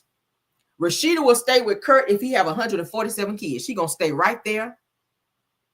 Put it on and make them wanna marry me. On that shit. Put it on and make them wanna marry me. And put it on and make them wanna. She on that mess. Meanwhile, you paying his child support to keep him out of jail. So his booty browners don't get got. Let's say it that way. So his booty browners don't get got. Doing everything you can for that sorry ninja. Let's move on, child. I ain't got no more for that. That's some ignorant-ish. Okay. I will never. Side chick won't get this coin. You sure won't. You sure will not. I'm not taking care of no side chicks, and I'm damn sure ain't taking care of no side babies. And that's on period. Okay. You will not cut into my shoe fund. The devil is a lie. The devil is a liar. No. Okay. You won't get these shoe fund, baby. You will not. Because I'm a shoeaholic, baby. I ain't gonna be out shopping at the mall like, oh, I want to get these shoes, but my baby daddy, his child, his child needs some shoes. So let me go ahead and get them some shoes, and I shall not. Bitch, never. Never. We gonna get them Jaes today. Yes, we will. I'm getting the Jaes for me, not for you. Okay. I'm sorry. All right. Jesus walked barefooted back in the day. I shall not. Okay. That's what Jesus chose to do. Okay. Jesus made Jordans, and that's what I'm aware. Okay. I'm sorry you and I ain't got a side, baby. But you better be like, honey, Jesus put on them Jesus sandals, and when he didn't have them sandals on, baby, he walked barefooted. He was healing the blind and all that. So if Jesus can walk barefooted, so can the side, baby. Okay. And I ain't trying to be insensitive, but you won't tap into this fund, baby. No, you won't. All right, moving on. Yes, God, that's the shoe fund, but we don't mess with the shoe fund. I'm a shoe. I love shoes. I love shoes. Yes, honey. If I'm feeling the way, baby, I'm gonna go buy some shoes, and that make me feel all the way better. But we will not be buying no side chick or no side babies, no shoes. No, we won't do that. We will not do that. Okay. But let's get into this now. I announced to you guys on yesterday All right, that TD Jakes child. I'm gonna take the bishop off right now until we see what these Diddy charges looking like. All right, because you know that Diddy trial is coming up, Lord. All right, so this is why a lot of people are thinking that TD Jakes child is stepping down. All right, now this says that TD Jakes child, Pastor Take That Jakes is what they've been calling him, child, steps down as senior pastor of the Potter's House months after his health scare, which a lot of people thought was fake as well. I told y'all he was like this child. I said, oh Lord, is the pastor getting ready to start crump dancing, Lord? Gonna break out like Turbo and Ozone up there, Lord. All right, so that's what he was doing. So he gave a little speech and called his daughter. Of course, he's gonna pass it down to the daughter because they got to keep the money in the family. But his daughter and that moist looking son-in-law that he got there. And I'm going there. I don't nobody be in my chat. Don't correct me on this. This is okay. In my opinion, all right, fair use and entertainment. Okay, don't come over here, TD. Don't come over here trying to be messing with Caramel. This is my opinion. All right. Now, May the 5th, which is Cinco de Mayo, child, when the tacos and the Don Julio will be out. All right. So TD Jakes, all right, has decided right before the Diddy trial, which is coming up on May 5th, to step down. Now, I know they said before maybe he was giving her like a little, I don't know, like let her get her feet wet as being a pastor, because they say back then he had already told her that she can be the pastor or whatever. So officially he announced at the church house down there that his daughter is going to be stepping up to be the pastor or whatever. So a lot of people are like, yeah, this is some bullish, because now that Diddy trial is coming up, now he want to step down because there might be some tapes or something like that coming out, or something might be coming out in the trial that he don't, pretty much want to be standing up there trying to be talking about. So if he go ahead and make a quick dash up out of there now, then that'd be a good look for him, because we ain't want no pictures or no videos of him, with a baby oil upon him, because they said Diddy had a lot of baby oil in his house. So they didn't want him back there with that little tight ass shirt on that we saw him with that baby oil on his back with a handprint or whatever. Okay, because they did say he was a strong bottom or whatever. I don't know. But anyway, so let's go ahead and get into what he had to say, because girl. But I cannot afford, especially after November, to risk something happening to me and you be sheep without a shepherd. I cannot afford to let all the work of all the saints living and dead to hold this so tight, so long that I wither away. So I'm suggesting to you, I'm recommending to you that you receive Pastor Torrey and Pastor Sarah. But I cannot afford. Now, Torrey is giving Torrey, okay? Torrey is giving Torrey. Now, when they had him up there on the other video I pulled up, child, I was like, he looked a little fruity a little bit. No, I don't know. Maybe that's what his daughter is into. I don't know. But he's giving a little moist vibe. So he passing the torch down to his daughter, child, to get up there and pastor Sarah Jakes, child. Sarah Jakes Roberts is going to be up there pastoring with Torrey or whatever. So, a lot of people are saying that they feel like he's definitely trying to do this ahead of the Diddy trial, because Diddy's trial is coming up, and they're saying that his name was mentioned in the trial. So in order to save himself from this public embarrassment, they're saying he's going ahead and doing something ahead of time to kind of maybe save face. I'm not sure, but you guys know a lot of people on those tapes and videos, and they, confiscated a lot of, material from Diddy's multiple homes and locations, and they're saying that maybe TD child might be on some of those things. So I don't know. We're going to see what it's giving. I'm going to be watching the trial, and I pray that his name does not come up on no crazy videos of him back there being swallowed up and all of the things, because baby, that's what the people are saying. Okay, people are saying that he got up there and sat up there and lied for sympathy, saying that he had a stroke only to be in ICU for one day and got out and went straight to his attorney's office to be trying to up and sue people for talking about him. I'm just saying, I said it the other day and I said it the day before that. I just don't see it. If I was in the hospital after having a stroke, the last place I want to go is to the attorney's office to be trying to sue somebody for talking about me. I don't give no ucks about none of that. I don't know anyone who had a stroke that was in ICU for one day. I'm sorry. That's some quick healing. And I know the Lord can do anything and turn anything around. Okay. I believe in the Lord. I pray to the Lord. But I just don't know, TD. It was giving a performance. It was giving something that you were doing leading up to what you're doing right now, which is passing the torch over to your daughter and your Patty Pie looking son-in-law over there. Okay. Y'all know Patty Pie is sweet as hell. Sweet as hell. Okay.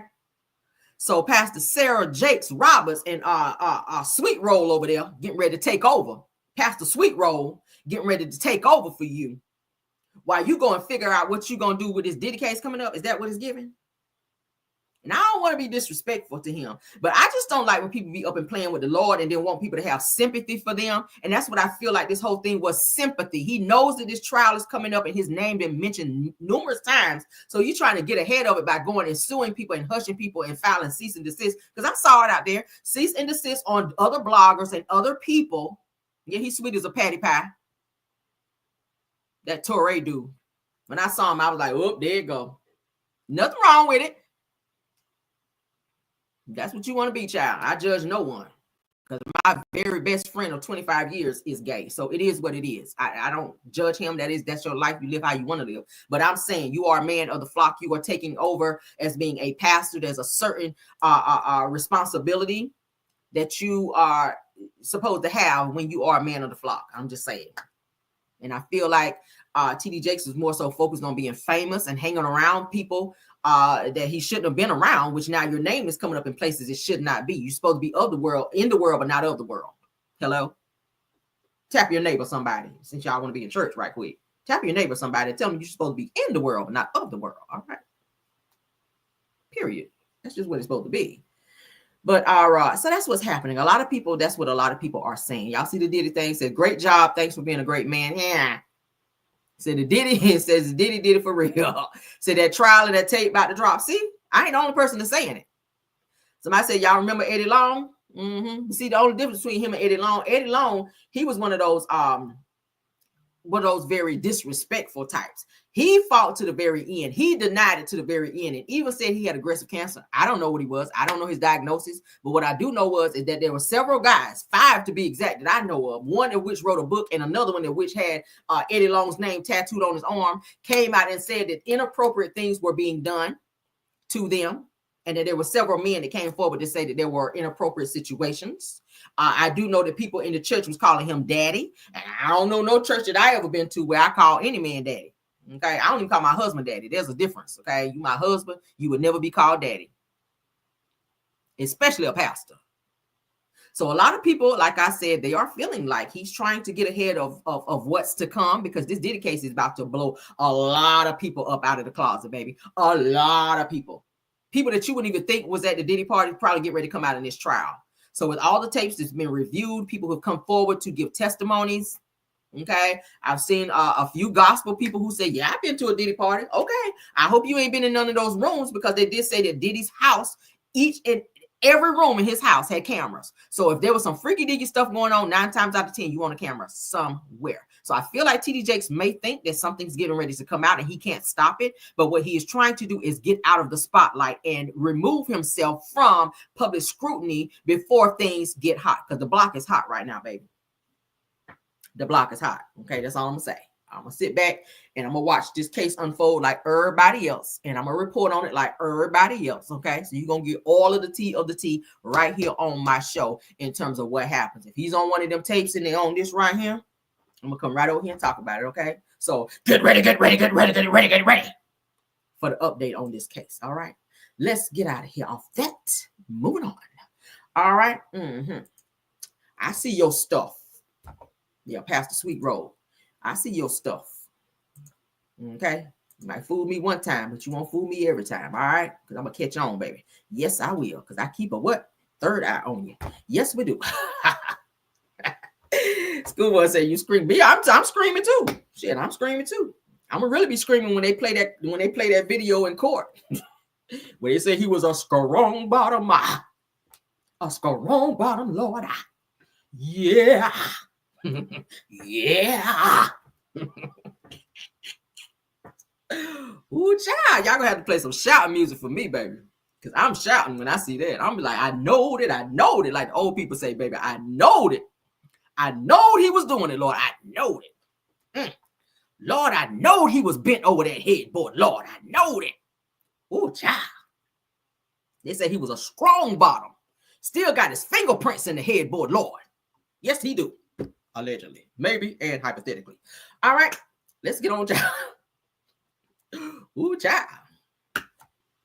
This UT, was you doing this back then in the Diddy parties? I want to tell you all. That's TD up there faking like hell. And the Lord said, let there be a Diddy party. Hold up, guys. Got to doing this shit here. They had to go over there and turn him off and call 911 and put him on that stretcher and roll his fake ass up there to the hospital, up there to the ER, and let him sit in there for about 30 minutes and then take him back to the house and then come back and have the camera crew waiting when they rolled his fake ass out there in that wheelchair where he's sitting up there with his hand like this. Well, get your hand down, fake ass.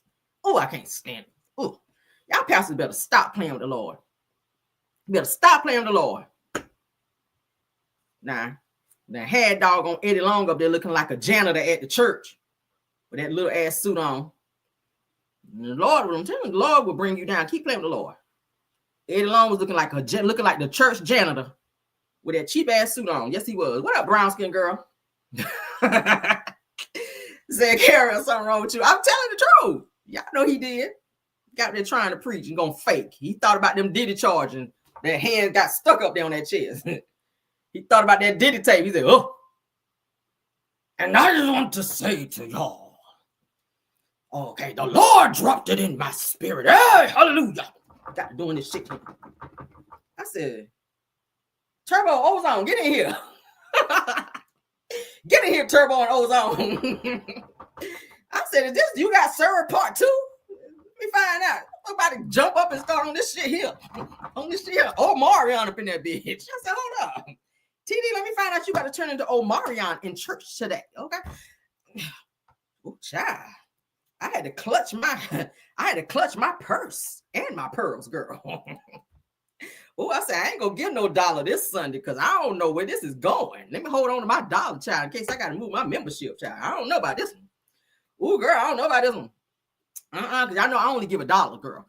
Because I don't be knowing what these churches be on. See, I only give $1 up front. And then when you show me that I can trust you, then I bump you up to that $2. All right. But for now, I was like, oh, I can't get no dollar this Sunday. Because I don't know where my dollar going, because you up here doing too much. But anyway, girl, let's move on.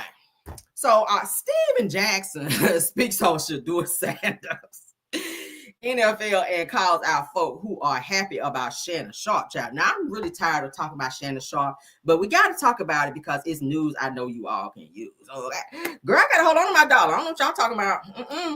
Go ahead and give your dollar you want to, girl. Tariffs is up too. Tariffs is up, and this offering is down. Know that, okay? Write that down somewhere. Tariffs go up, and my offering go down. All right, we was on the dollar. Now we back to 0. All right. Let me know when Trump lowered the tariffs, then you can get your dollar. Until then, bedside Baptist it is. All right. Well, only you can put your dollar in the collection plate and get it back, because ain't nobody here but me. All right. So that's how we do. All right. So thank you, guys. Let me stop. Forgive me, Lord. Okay. Forgive me. All right. Yes, child. All right, so let's get into this video. All right, so let's see what Steven Jackson had to say. All right. What up, world? That's another situation. They hate to see confident niggas. When you black and you confident, you know where you come from, you know who you are, you know what you can do, and you don't need nobody to pat you on the back to give you the confidence. They hate it. They hate it. Even our own people. Our own people be ready to kick us when we down. Shannon going through a little something, and I don't know what's going on. But look how many of y'all happy to see Shannon go through something. I'm praying for all my brothers out here, man, because we all got a wave to catch. It's enough for all of us out here. But it's not surprising to see how many of us can't wait to see one of us go through something. And every man has a wave to catch. It's enough for all of us out here, bro. Every last one of us. Don't try to kick somebody when they're going through something, man. Every man has a wave to catch. You just got to wait on God. Come on, God. Facts. What up, world? I don't like that you blew all that smoke in my face, okay? The right message, wrong messenger, maybe. I don't know. You ain't have to do all that. All right, what y'all think about that? Now, we are all mad. We still mad at the NFL for choosing Shador last like that. They didn't have to do him like that, okay? And I said, and I keep saying, I feel like they were really trying to send a message out there, okay? They kind of effed up his money a little bit while they did it. But we are happy that he was indeed chosen to be with the Cleveland Browns, okay? We'll take it. I mean, we'll take it. Like I said before, he can always be traded to another team. It's always getting your foot in the door. That's in any situation. You might not like how you get in there, but work where you are down here, child, and then work your way up until you can see something else. All right. So of course he's gonna prove himself because he's a great player, and we just got to sit back and watch how this unfolds. All right, but let's continue. Thank you so much, Steven Jackson, for blowing all that damn smoke in my face. Okay, thank you. All right, we're moving on, child. We got to get going. Oh Lord, child, y'all know I get distracted a little bit. All right, so let's get into some facts, some fun facts right quick of this situation with Shador Sanders. All right, now the Browns, they're saying that the Browns saved $42 million after taking Shador at the 144th spot instead of number 2. All right, we get ready to get into how this money was looking. All right, so they said that after taking Shador Sanders at 142 picks, later than said that they might have said that the Cleveland Browns saved a lot of money. Let's get into what they saved. Child. All right, so they said the number 2 overall pick estimated contract was for 4 years, $46.5 million. Good God Almighty, baby, give me a football. I get out there. Damn sure will. Just don't tackle me, honey. Ooh, don't tackle me. But now, for 4 years, this is Shador. For 4 years, for 144th overall pick, estimated contract is $4.6 million. Child, it's a number missing. Okay, can y'all see the comparison? My God, that's a huge jump. Okay, from $46.5 million for the same years, girl. Okay, from being chosen at number 2, got him $46.5 million, and being chosen at 144th overall pick only got him 4.6. Damn.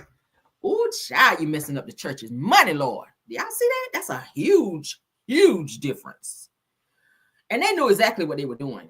Okay, they were trying to humble him. All right, child. All right, so look at this. All right, so that's the Browns quarterbacks. All right, for the 2025 season. So they got Deshaun Watson in there, Kenny Pickett in there, Joe Flacco in there, Dylan Gabriel, which was 3rd round pick.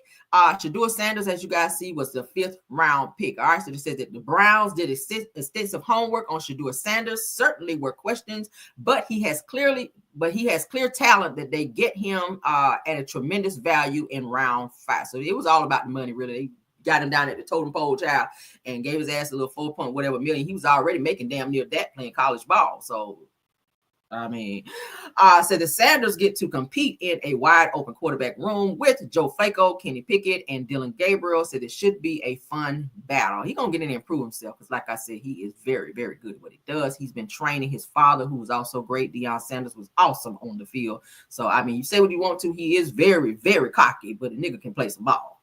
I mean, you got to give him that. All right, so he came from the best. All right, so let's get into some more fun facts here. As you guys can see, projected 4-year contracts. All right, so number 1 at Cam Ward, who got $48.7 million being contracted to the NFL.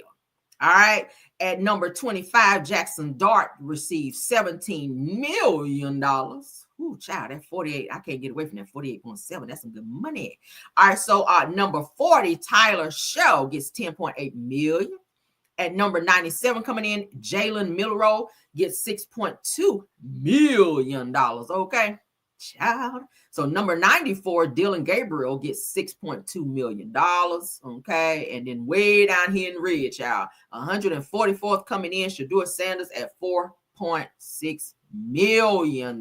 That's still good money, but still, he should have been up here. Maybe if not where Cam Ward is, maybe right under him. Okay, maybe right under him. The fact that they put him way down there, I didn't like that. But then again, we know why. Okay, We know why. So now they're saying that the best value for 2025 NFL draft classes will be the Falcons, Browns, Cardinals, Eagles, Giants, Chiefs, Buccaneers, Steelers, Ravens, and the Bills. All right. So that's the top 10 right there. It says that the Browns had one of the best drafts of the year based on value, but much of that hinged on landing quarterback Shador Sanders at pick number 144 when he was projected late first round by most boards. All right.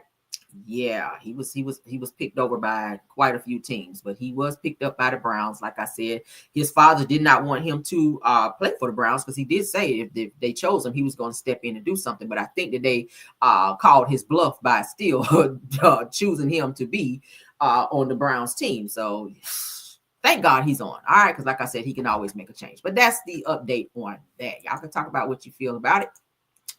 Moving on. Moving on. So you guys may remember this person coming up on my screen from the show Making the Band. Rest in peace to him. Rest in peace to Mr. Phil Robbins, Bad Boy Records executive. He has passed away from cancer.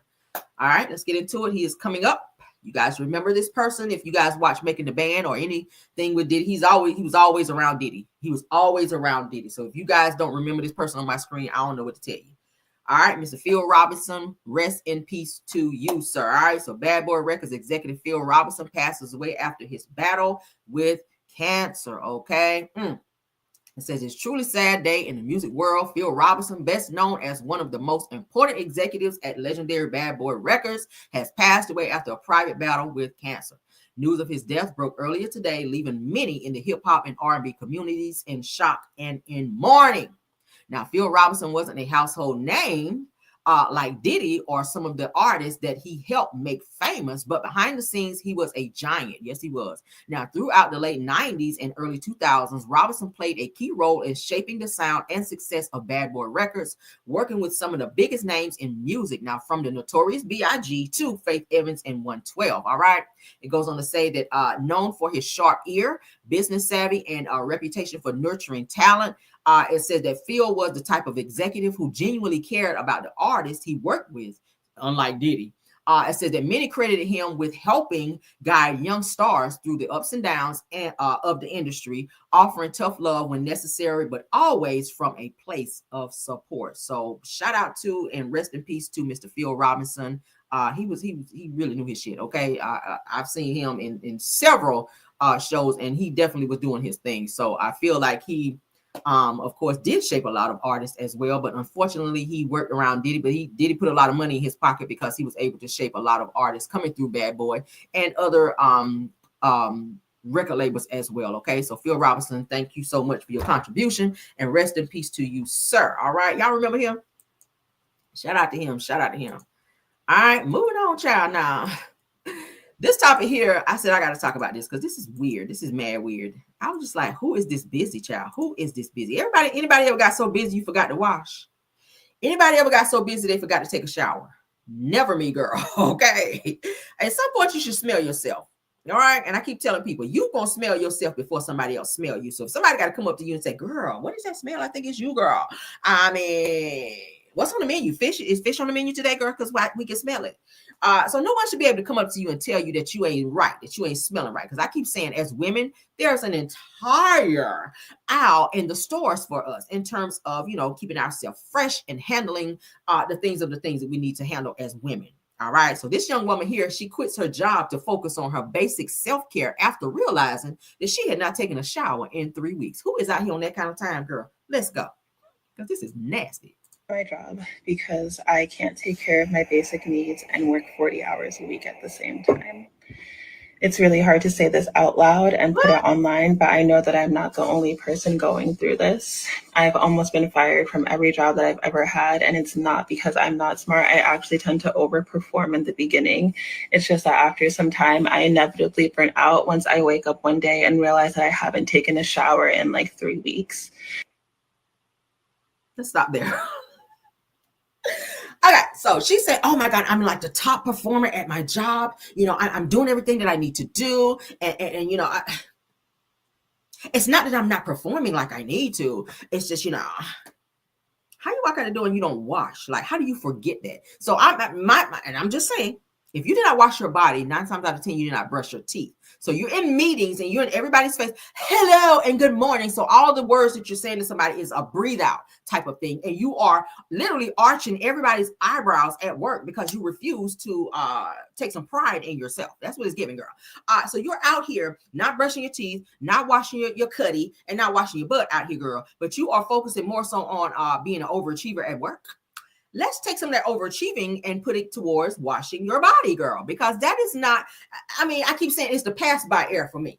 Okay. When you're working at work, when you're at work, especially in the office, it's the close proximities for me, girl. It's the walk by air for me, girl. When you walk past me and I can smell you, when you go in the bathroom and somebody got to come in there after you and you haven't, taken care of what you got to take care of down there and back there, girl, or under here, girl. Because, women can be musky too. I smelled it. I smell women being musky and I walk by like, Walmart has a whole aisle for us. Why?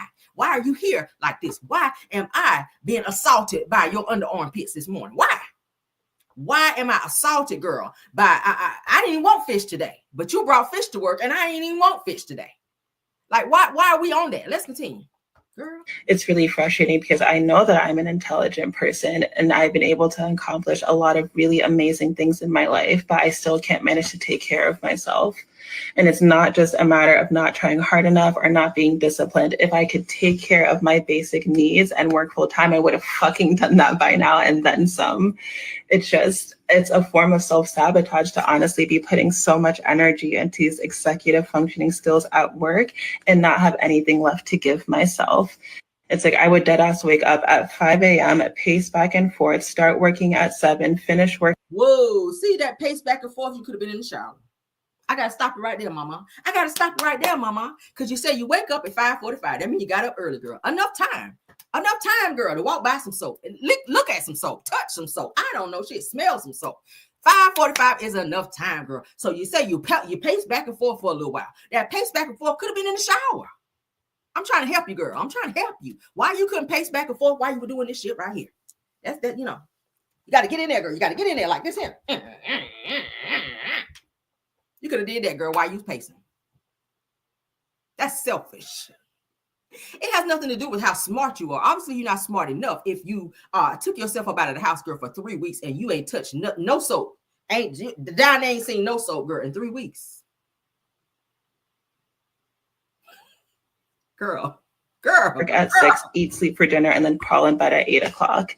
And it's like a part of me does feel insane by quitting at the verge of a recession. But so you went to work. You didn't wash before you went to work. So you came home and you climbed up in your bed. That's nasty. You done been at work with all these germs and everything else. And you done climbed in your bed and still ain't looked at no soap, touched no soap, walked by no soap. That let me know you probably don't wash your hands either. You probably the first one to be bringing stuff to the potluck too. You look like that type.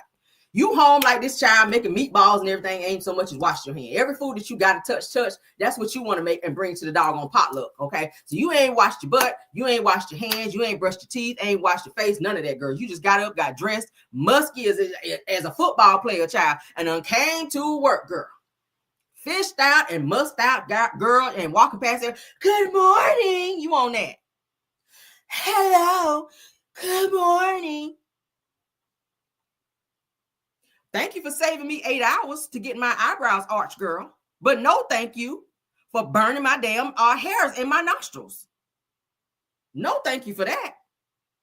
No thank you for walking by me, girl, and knocking me out at work, making me use up some of my sick days that I wasn't planning to use this week. Girl, I got to take a whole leave of absence when you come to work because you was just out here flaming under your armpits out here, girl. Flaming, girl. A bitch only get, 2 weeks of maybe sick days and got to use a whole week when your ass come to work. Selfish idiot. Just selfish as hell. Just selfish. You just functified at work. Not sanctified, girl, but functified out here. Oh, Lord, you need to get your prayer life up. You need your prayer life up, girl. Severe mental illness. Severe mental illness.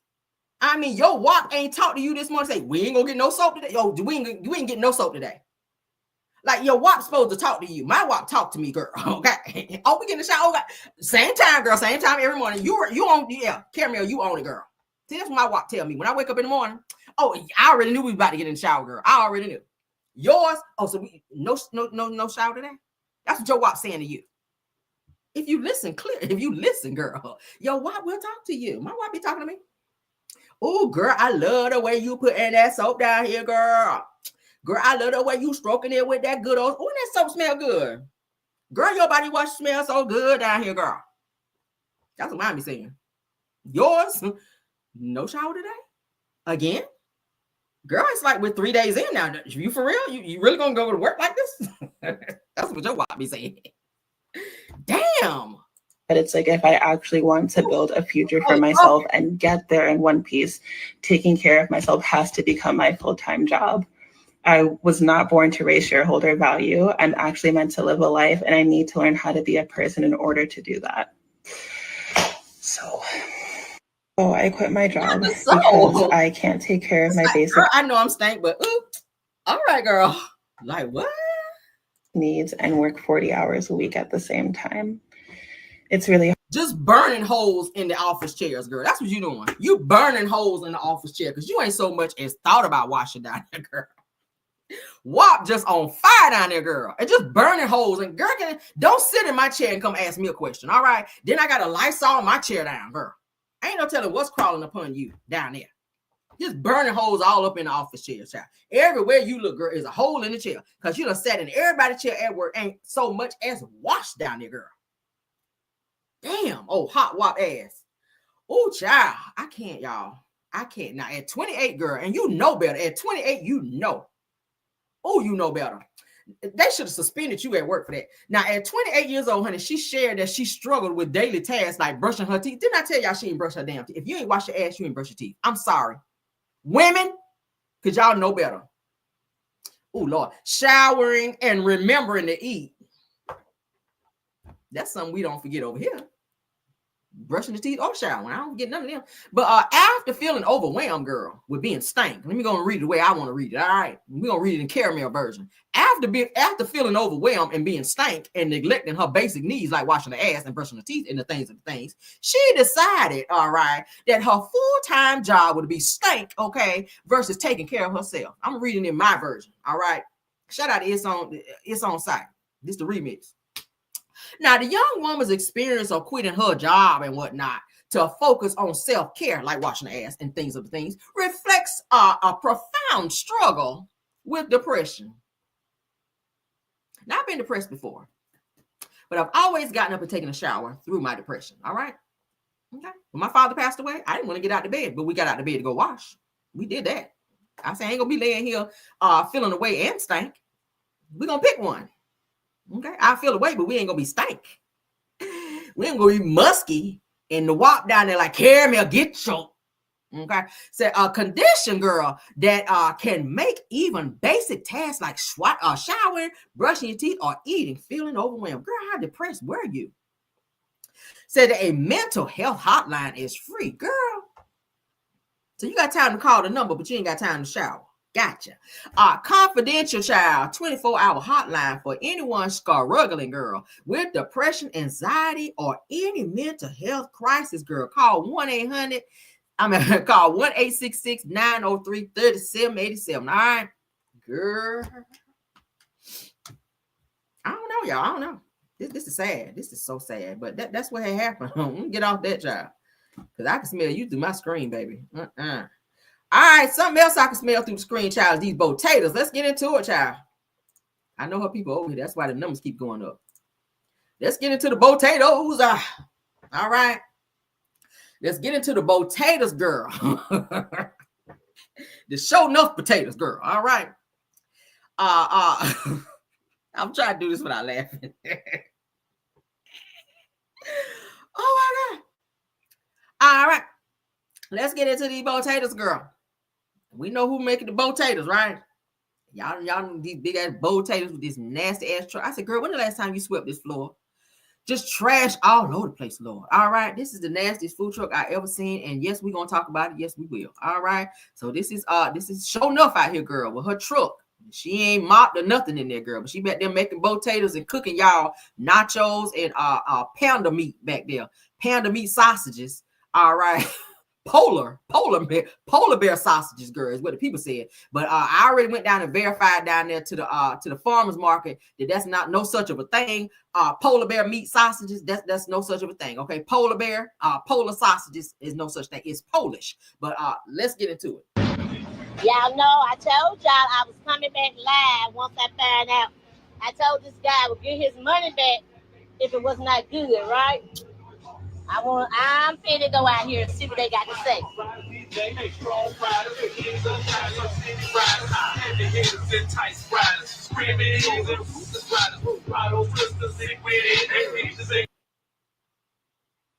Cut some of his music song. I'm sorry, y'all. Oh, Lord.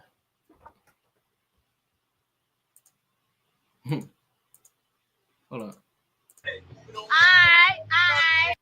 Lying like hell. 10 out of 10. Your stomach gonna be rumbling like Timberlands in the dryer when you finish eating it too. Now a normal customer. Where is your truck located? Lying like hell. We gotta cut it, y'all, because it's music. My bad, okay? Look like slop. Ooh, Lord. Baby, I'm dry heaving. I'm over here like TD Jakes, child. Hold on. Wanda got me over here like TD Jakes, child. Ooh, Lord, turn me off. Ooh, Lord, turn me off, Lord. Turn me off. Ooh, gee, look at the child. Child, look at the child face. The child. A child will lead them. That's what the Bible said, child. Okay. Children will always tell you what you want to know. The child looked at the plate, y'all, and the child face scrunched up like, Mama, what you eat? You know we ain't got but one roll of tissue at home. What you doing? Even the child looked down at the plate and said, girl, children will always tell the truth. If your breath is hot, children will let you know. If you out here ain't washed in 3 weeks, children will say, Mama, why are you stinking today? Children be on that. Children don't have no filter. Be musky around a child. They be like, you try to hug them. They be like, Mama, why you stink under there? Mama. So this child up and look at this plate, child, with her mama. Will she know her mama about to use the last roll of tissue they got at home, child? Because they ain't got but one. And about to eat this damn potato with all this stuff poured and slathered upon it. I'm going to say it that way. Girl. Your stomach is about to be rumbling like 4 pair of Timberlands in the dryer there, girl. Oh, child. And y'all don't have the peppers on there. Child, forget the peppers. The shit is on there. I'm talking about y'all got the peppers on there, girl. They stomach gonna be tore up without the peppers, baby. You don't need no peppers. I gotta get that food. Child. Girl, you ain't got but 2 customers over there. You supposed to where the line at? I know one always said, girl, the line be way back there. Girl, the line be back there. Girl, where the line at, girl? I don't see, but what? Maybe 5 customers, maybe. Oh, Lord, all y'all be about to be high as hell in that ER. I just know it. Lord. Woo, woo, woo. Let me go and send the emergency wagon over there. Woo, woo, woo. Let me send the people over there going to pick y'all up. Woo, woo, woo. Pile all 6 of them in at the same damn time, okay? Damn. Ooh, child. Girl, you need to wipe that down. Child. The roach is waiting back there in that little cut right there. Soon as she cut that stove on and get to flipping them onions and peppers over, that's when they gonna come out and peep up over the microwave right here and jump right on somebody's potato. Why? They be like, "Oh, what's this crunchy stuff?" I didn't know, but a potato's supposed to be. What's the crunchy stuff on top of my potato? You done stirred the damn roach up in there. Oh, child. Lord help me, God. Help me, Lord. Now everybody got to use up their damn sick days over there at this damn truck that you ain't bothered to clean up in there. Ain't mopped it since you crunk it up. The roaches, not roaches. Look at what's all that up front. Why you need all that stuff piled up in there? Child. Ooh, my stomach rumbling just looking at it, Lord. Obviously, these are family members that she asking how the potato. Obviously, these are family members, okay? Obviously. Okay. Look at him. Gonna be sitting in the ER holding your stomach in 5 minutes. He putting a shoveling a whole bunch up in there. Look at her. She ain't really eating. She just stirring it up. Paid actors. So that's what that is. Paid actors. She ain't putting out one bit in her mouth. She's still stirring. If it's good like that, why you ain't eating? You still stirring. Whoop, there you go. Ooh, child. Your sick days about to hit different. What you got on though? What is this? You a cow up front and a soldier at the bottom? What is that, girl? Cow up top and a soldier at the bottom. No, ma'am, child. What in the city trends hell are we looking at? What in the city trends hell is this? What in the bargain barn hell are we looking at? Child, look at the baby face. The baby's like, listen, mama. Nah, I'm not about to be taking care of you. I gotta go to school. Nah, you out here eating these damn potato. I gotta go to school. Nah.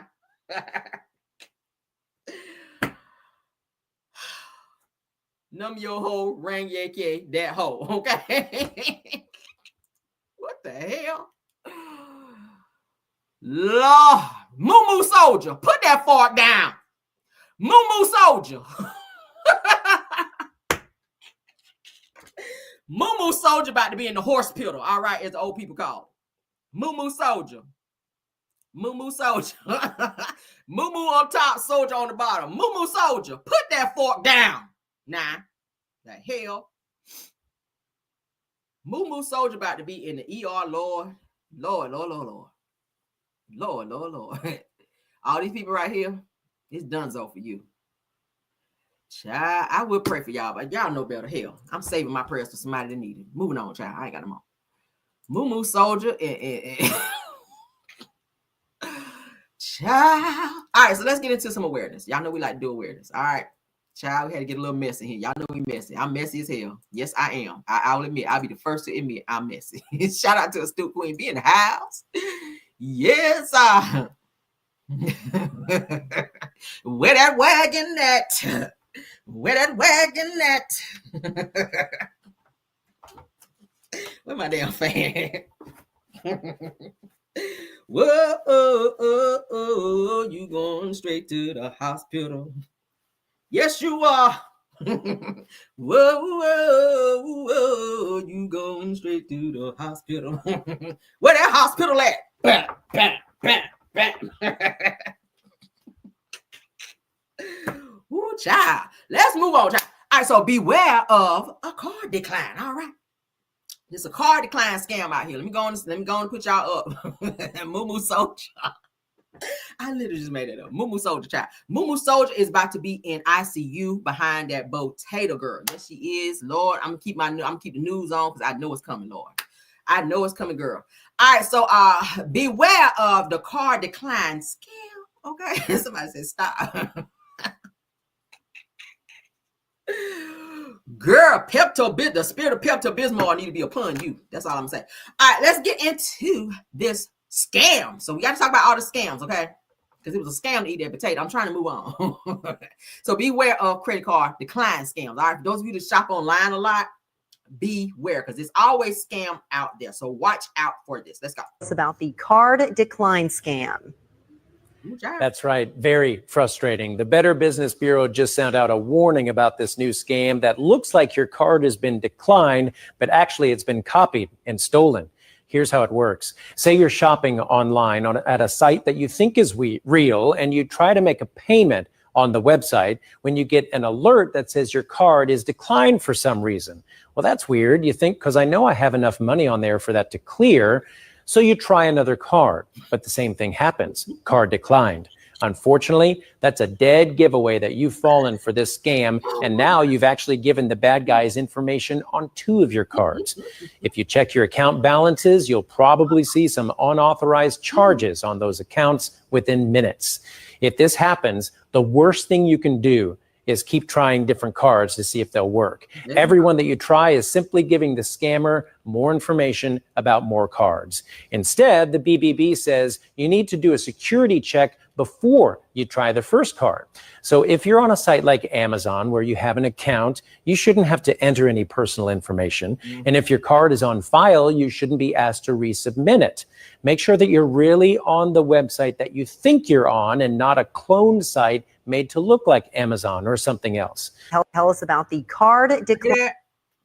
For those of you that shop online a lot, if you know your money is in the bank, all right, and you're trying to purchase something offline and it gives you a decline message, don't keep running it, because the more you keep doing it, especially don't get another card and do that, because you're steady giving the scammers your information. So don't do that, okay? So the Better Business Bureau has issued a warning about a sneaky new scam that tricks you into thinking that your card has been declined while secretly stealing your card details, all right? And y'all know everything that's attached to card details, your social security number, all that stuff, okay? Address, name, date of birth, all of that, all right? So definitely be aware, all right? They said here's how it happens, that you're shopping online on a site that seems legitimate. So that you enter your payment info only to get a card decline alert, okay? It says that you know that your funds are in the account, so you try another card and get the same message. So they're saying that what's really going on is that scammers now have the details of both cards. Okay. Now within minutes, you might notice unauthorized charges. So when you go check your account, the money you thought was in there ain't there. It's gone. Okay. Now they're saying how to protect yourself. Let's get into it. How to protect yourself if you ever experience this situation, all right? Don't keep trying different cards, like we just said. Each attempt gives scammers more access. Now, double check the website to ensure that the official site, okay, that is an official site, because y'all know sometimes it'll lead you to another site. Don't be doing your card information over there. Stay on the official site, okay? Not on the clone site. It says on trusted platforms like Amazon, it says your card info is usually stored, which it is, because I'm an Amazon member, Prime, okay? It says that if the site asks for it again, then that should be a red flag. So a site that you've already entered your personal information in order to make payments on said site, you should not have to do it again. And if it's prompting you to do so, fraud is in sue. So it says always verify the website address, okay? So as you guys can see there, if it looks suspicious, if it does not have Amazon in the .com, www, and all of that, just using that as an example, don't be up on it, all right? So shop directly through trusted apps whenever possible, okay? And usually if you're going to buy something offline, go and check like Better Business Bureau, or going to look at reviews and see. Most of the time in the reviews, people that are disgruntled customers will let you know if said situation is not on the up and up. If it's a scam, you'll see it right there. I'm a review person. I told you guys, I'm always looking at reviews, because the people in the reviews will always let you know if it's some bullshit or not. If I'm traveling somewhere and the place that I'm going are restaurants, I always look at reviews before I go there. I want to know what the people are saying. I want to know what's going on. If the food sucks, if people are trying to get over, if they're jacking up the prices, I want to know that. And where you can find it out? In the reviews. So look at the reviews. A lot of times reviews be like, girl, that's some scamming and bullshit. Don't be over there on it. Okay, so do your homework before you shopping on some of these sites that you're unaware of. Yes, the outfit might look nice, the price might be right. There's a reason. Okay, usually if it's something so good to be true, most of the time it is. All right, so avoid clicking on websites and emails and navigating you to different sites. Go there manually. All right, so those are some things. I'll play it one more time for the people in the bike so that you guys can be aware, because I'm always trying to give you guys some awareness when it comes to some people out here on the BS. Let's go. Line scam. That's right. Very frustrating. The Better Business Bureau just sent out a warning about this new scam that looks like your card has been declined, but actually it's been copied and stolen. Here's how it works. Say you're shopping online at a site that you think is real, and you try to make a payment on the website when you get an alert that says your card is declined for some reason. Well, that's weird. You think, because I know I have enough money on there for that to clear. So you try another card, but the same thing happens. Card declined. Unfortunately, that's a dead giveaway that you've fallen for this scam, and now you've actually given the bad guys information on 2 of your cards. If you check your account balances, you'll probably see some unauthorized charges on those accounts within minutes. If this happens, the worst thing you can do is keep trying different cards to see if they'll work. Everyone that you try is simply steady getting got. Giving the scammer more information about more cards. Instead, the BBB says you need to do a security check before you try the first card. So if you're on a site like Amazon where you have an account, you shouldn't have to enter any personal information. And if your card is on file, you shouldn't be asked to resubmit it. Make sure that you're really on the website that you think you're on and not a cloned site made to look like Amazon or something else. Tell us about the... I see that. It's a great thing also to have fraud alerts on your account. I have them on mine. You take 1 cent out of my account, I'm gonna know about it. I get alerts. It's gonna let me know every dime to come out of my account and where it's coming from. I'm gonna know about it because I have fraud alerts on my account. Every one of my accounts. I don't play when it comes to my money. I don't play when it comes to my money because you people out there that will fraud you. It's people out here buying cars off people's accounts and you don't even know about it. You look at your credit report like, when I bought a Mercedes, never. Somebody else bought one, and if you don't pay attention to your accounts and things that's coming out, check your credit report from time to time as well. Because some people will get you. People will get you. Okay, period. Somebody thought they were going to be slick, and I don't even eat Chipotle. And I noticed when I checked my account, and it was 3. And I was like, why the fuck are they spending $50-something from Chipotle? And who bought something from Chipotle? Not sure where I shopped at and used my card, but somewhere in there, somebody got my information and they used my card. Still got my card. Person used my damn card information at Chipotle, and it was back to back to back. I immediately contacted my bank. And they immediately shut that card down. They had to send me another card. Of course, you know that whole process where you have to use a little online thing on your card, which I hate doing that, where you got to use your phone and tap that shit until you get your card because it takes 5 to 7 business days. So anywho and anyway, this person, whoever stole my card information, was buying stuff from Chipotle, and the amounts that they were getting were like 40 something. One was like $54 and some cents. I was like, who the fuck is eating this much Chipotle? I immediately went into prayer and said, Lord, whoever stole my information and got Chipotle, may their bowels lock up from every bean that they consume and every grain of rice that they eat off my account. I hope they have the worst bowel infection and everything else. I hope they're shitting on themselves as we speak. That was my prayer. And I really hope the Lord honored it to the highest regard. Because what kind of person are you? That's why I said, watch when you go out to eat as well. Pay attention to the person that's taking your card. When you're giving your card through, if you eat, I did say that. I sure did. And I mean that to this day, and I'm still praying on it. Let me add a hum to it too. Because the audacity of you to take somebody's card information and I don't even eat Chipotle. Never in life. Don't want no Chipotle. I really don't want it now. That pissed me off. Thank God that my bank put every bit of the money back after I did my little claim. They put every bit of my money back, but it's the audacity of someone to take my information and do some shit like that. And a person can clear your account in there. I kept saying, what is this? Because every day, several times a day, I'm checking my ish. So I'm like, when the fuck did I go to? I'm questioning myself. When the fuck did I go to Chipotle? Babe, did you go to Chipotle? No. And the area that it was, I don't even be in that area. So I'm just like, what is going on? Who is eating beans and burritos on me today? Oh, just because I'm thinking about it, windmill. Wax on, wax off, and all that shit. I was mad at, y'all. But I got my money back. But it's the principle. It's principalities, like they say on Friday. Oh my God. So I said all to say this, check your accounts. Make sure you are watching your money because you got fraudsters out there. If you eat out a lot, like fast food and stuff, watch who you're giving your card to. These little young kids will straight do a switcheroo on your ass. While you sitting there with your card, you're not paying attention, you on the phone, you looking around. No. From the time your card leave your hand, you watching them. Because I did a video where they're taking screenshots, taking videos of your card number information, and they use it in that way. You got to watch it. You got to watch when you go pump gas because they put these little fake things over the little card reader things to where they're taking your information. Pay attention. Don't be at the gas pump, okay, looking around on your phone. Pay attention. I wiggle that little thing. When I go pump gas, and I stick my car in there, I wiggle it first.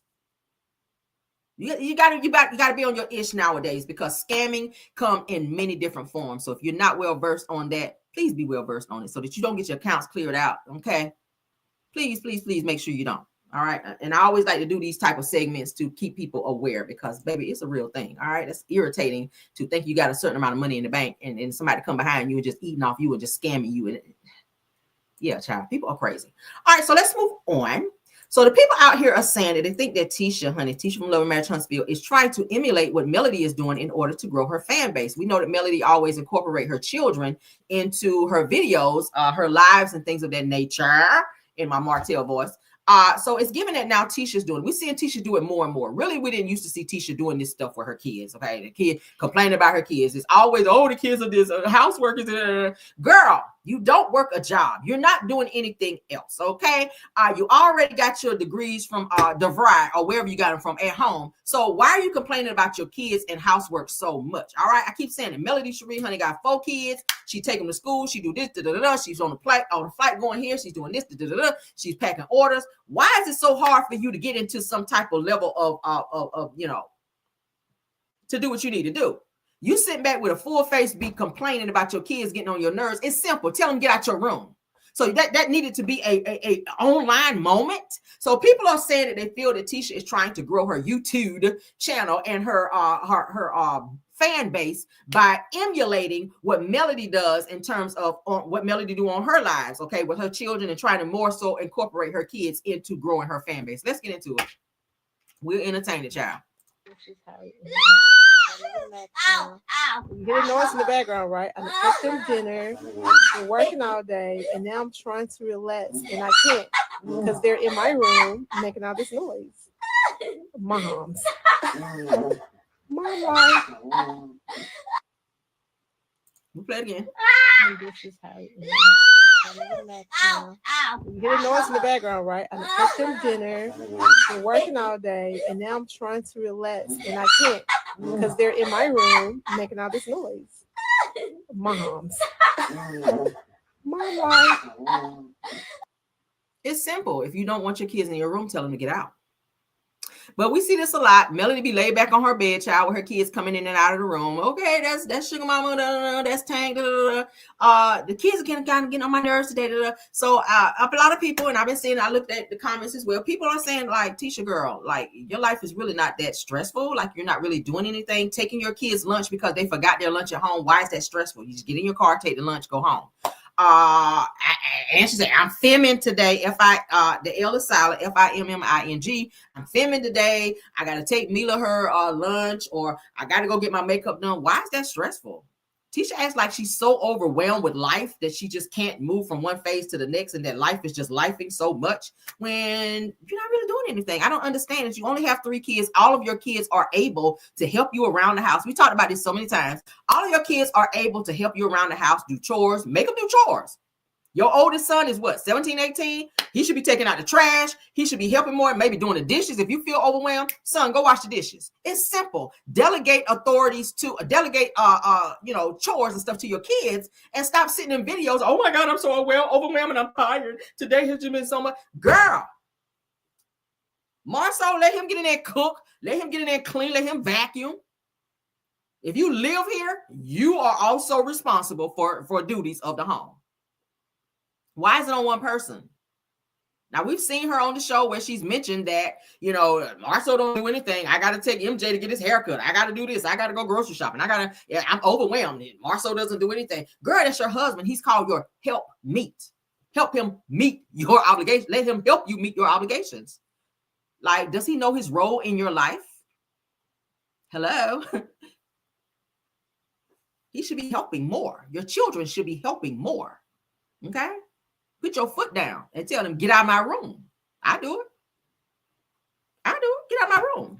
This is my personal time. This is mama time. Get out. Okay? You the mama.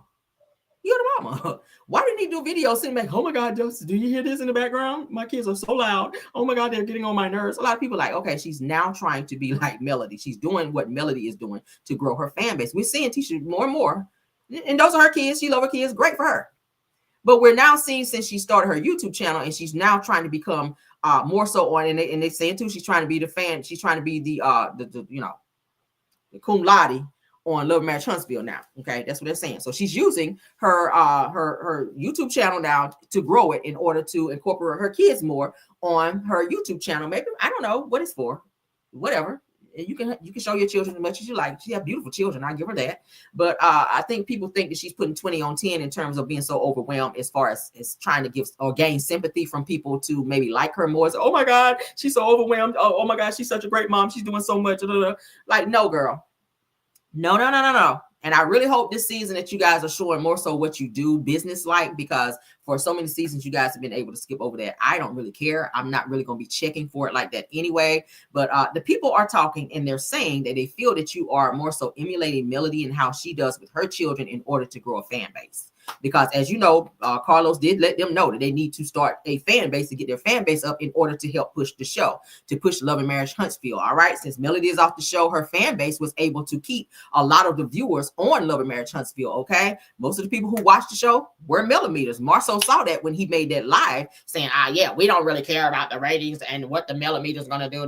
Millimeters is what he called them. The millimeters are not really going to stop anything as far as blacking out the show. You know, the show is still going to be successful. Meanwhile, when the ratings came out, they were trash. So that lets us know that Melody's fan base, the millimeters, aka the millimeters, were able to keep the show going and keep it interesting to where people were wanting to watch it, and they were the most, the ones who watched it the most. This season, not too sure. So they're saying that Tisha's trying to step in Melody's shoes this season to get her fan base up and to make people gravitate more so towards the show. And she's using a lot of the same tactics that Melody was using in order to gain maybe some sympathy or some celebrityism for this damn show. Y'all can put in there what y'all think. We'll get off that, child. We can stay on it too much. All right. Let's get into this next person. This is going to be is this our last? Yeah, this is going to be our last topic, guys. Okay. Carlos King took some time to throw some shade. As you guys know, Love and Marriage Detroit is not doing well at all. The ratings were 79K. That's very, very low. People are not watching. People are not watching the show. I think he's getting frustrated knowing that he still does not have a date for Love and Marriage Huntsville in terms of when it's coming out. The cast, they've been just filming scenes. According to what we know from what Tisha and them said, they're done filming, but no one's gotten a date in terms of when it's coming out. No promo videos, no nothing. Nobody's heard anything about Love and Marriage Huntsville and when it's returning. Love and Marriage Detroit's been brought back. Nobody knows anything about Love and Marriage DC when that's coming back. But Carlos, I think he's starting to feel the crunch. Y'all know he sold his house that he was staying in, that huge house there in Atlanta, and it's rumored that he has now moved into like a little townhome or something of the sort in Florida. Yeah, ever since Melody left the show, y'all know he was begging her to come back. She declined. He also was begging So Gucci and the other people who left the show over on Bell Collective, because he knows the ratings are not going to be what it is. And he's afraid, I think, that OWN is going to go ahead and drop the shows from the roster. So we're going to see what it's giving, but let's get into what he had to say, because he's letting the people know sometimes when you're trying to do something and people, y'all know how he do, child. Let's get into it. Hold on. I hope he ain't change it. Hold on, child. Hold on. Did he really take it down? Hold on. Hold on. We're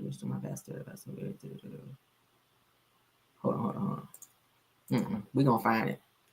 Hold on. Stop sharing. Let me get it up. Hold on, guys. He threw a little shade and I called it. I said, let me play it. Oh, there you go. Hold on. Let me get it back up. Hold on.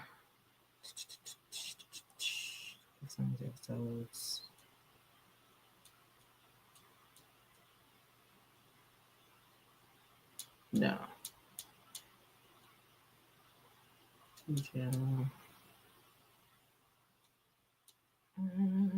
I know he didn't. Hold on, guys. Give me a second.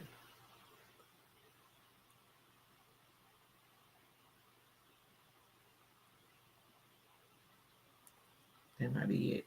Let me see. Look like that might be it. Because he's feeling away about that damn Love and Marriage Detroit, honey. It's not doing well at all. I've been trying to watch it, but it's so boring.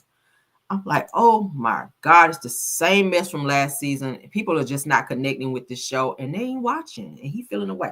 So let's get into it. You are embarking on a breakthrough. Yeah, there you go. There's going to be people who are going to attempt to distract you.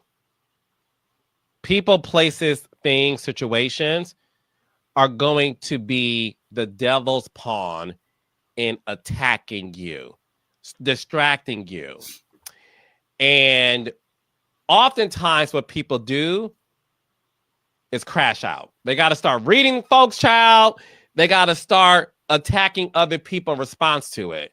And they do everything to get the approval of other people, the approval of their family members, the approval of their friends, the approval of their coworkers, the approval of their bosses. If you're famous, the approval of the audience, instead of doing what's necessary to get the approval of God. There's a reason why in scripture, it talks about let go and let God. What that means is you have to let go of the desire to prove people wrong. You have to let go of the work you're doing as you're getting worked up to defend yourself. God is your defender. God is your provider. You can't call yourself a spiritual person led by God, and you're also a part of the scheming to get the approval of other people. When you are embarking on a breakthrough, there's going to be people who are going to attempt to distract you. Sir, you've been distracted, okay? He boils me how he always like to throw God in there. He stay with a God quote, but stay on the messy BS. Where is God? Thank you for being here, Tennessee girl. Where is God when you be over there on messy money being messy? See what I mean? See what I mean? He stay on the mess. Where do God be then, Carlos? So now all of a sudden, when people start talking and calling you out and making your mess noticeable, now all of a sudden here it comes to where you are trying to check people who are trying to say something about you, who are trying to call things out, the obvious. Your shows are not doing well, okay? It's starting to become a humbling moment for you or a humbling experience for you. You still have not received any information about Love and Marriage Huntsville, which is supposed to be your highest rated show. You've lost so many people. You've lost the main characters on your shows that help pull your shows. Like Melody, he already knew what it was when he ran back to try to ask her to come back. He knew that his show could not carry on the way that it needed to and be where it needed to be ratings wise without her. But whole time she was on this show for 8-9 seasons, you sat back and watched her be attacked. You didn't protect her. Where was all of that then? Where was this God stuff then? Where was this, this passion in your voice and this passion for who you are as this producer then? That's the problem that we, the audience sitting back was watching. Like we sat back and watched this girl crying and going through all this stuff and you sat back and said nothing. You watched her be attacked by every cast member on there. I mean, what was it? One season ago, it was the attack on the damn millimeters. Stormy was attacking, Tisha was attacking, Marcel was attacking, Marcel was attacking, Destiny was attacking, Kenny was attacking, Maurice was attacking, Nell and Chris, they were attacking. Everybody was attacking. You said nothing. You allow that to be everyone else's storyline. So now that Melody is gone and they can't speak on her, now it's the whole scrambling of it all in terms of what are people going to talk about? What's Martell going to talk about? He can't talk about Melody anymore. He's been riding her coattails since season 1. Why is he even still on the show? He don't have no businesses. He don't have nowhere to stay barely. He can't feed his kids. He's in and out of court. He's facing jail time. Hello.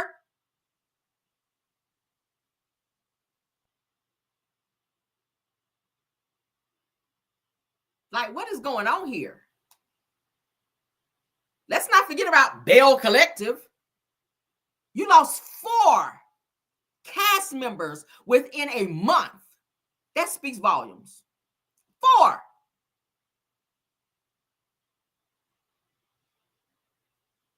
And then probably sued. I'm hearing that he's getting sued because y'all heard Akeisha say, yeah, you hearing from my lawyers. When a person tell you that, they mean they got to have some legal representation on your ass. That's what's coming up. So Gucci, she's also suing for how you did her when you invited her on your platform only to publicly disrespect her and ignore her and not allow her to speak when you ask her a question. And as soon as she get ready to answer it, you shut her down because she checking you. So Mr. No one can check me, Mr. Uncheckable, now you're in a position, the same place you were when you were on Bravo. It's the same mess.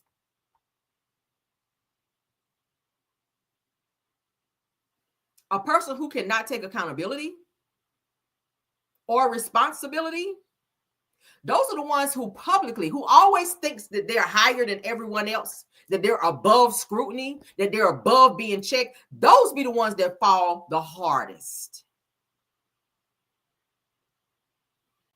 Giants do fall. They really do. Giants really do fall. It's a shame to get this far in your career and right before everyone's eyes, you boom, because that's how it's going to sound. Not pow. You don't get a pow. You get boom. That's a hard fall. You look like you already failed because that hairline is pushed back a little bit. I'm going to be a little messy. I don't care. You look like you already failed and scraped up a little bit in the front because that hairline is pushed way behind your ears at this point. Like how much Beijing do your barber got to spray on there? You spraying on hairlines now. You mad stressed out, sir. You are mad stressed out to where you are spraying on hairlines. You back here with it. You back here with it. It's back there. Most hairlines start here. You here. We need you here, but you're here. You're here.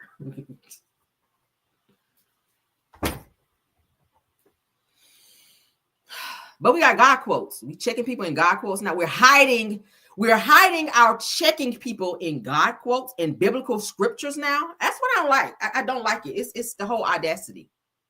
He's good for that too. Carlos is good for hiding his checking and his shadiness in God quotes and biblical scriptures in order to check people who he feel may be trying to call him out or tell him when he's wrong. He don't like to be called out. Look at how he did so Gucci on that interview. He didn't like that. When Gucci said, look, I don't like the way I've been treated. And, you know, I brought Selena on this show and she was supposed to be on here. I had a whole restraining order against her and da da da da. He ain't like that. As soon as he heard that, let me shut you down. You overtalked her and everything else. So she had to go on another platform to tell what she needed to tell. And then you try to lawyer up on her. I keep telling people, for every lawsuit, there is a countersuit. If you sue somebody, great for you. Just understand they can always double back on you and countersue you. So does Kingdom Reigns have the money like that? Because we're hearing, so Gucci, her husband, Akeisha, her husband, Willie money is long. Willie can fight you a long time. He got that NFL money. And that podcast doing well too. So Willie can fight you for a very, very long time if that's what he chooses to do. So that's already 4 people right there talking about coming for you. And let's not forget about Melody Cherie. We've heard about Winter going through what she went through. Like it's the same cycle in every situation. So when does this cycle start? When does this train stop to where all the BS, where people can get off of this BS, like for real, for real? It's the same story with everyone. It really is. When does the train stop and people can get off this BS? Like Jesus. Oh my God. I'm trying to multitask here, guys. Thank y'all. But that's what he said. All right. Y'all can put in the chat what you guys think. Y'all can put in the chat what you think. But yeah, they said time for church with the king. Yeah, no. Okay. I can't even take him serious. Like you're going to have to fix what's going on in your shows and figure out why. Figure out why your ratings stay so low. Them ratings going to be very low for this season because I'm telling you, when Melody left, she took her fan base. Melody's fan base is what helped your show be the success that it was. Love and Marriage Huntsville, those ratings gonna probably be where Love and Marriage Detroit is right now, which is 79K. Let's go ahead and prove that, because I always like to show receipts, honey, when I'm talking. Because people are like, girl, you making that up. Okay, let's go ahead and show it. Right before we get out of here, honey. Because we ain't got no reason to be up in here lying. I ain't got time for it. We ain't got no reason to be up in here lying. Let's get it. Let's see. Hollywood. Let's go ahead and show them ratings right quick. Is it that one? No.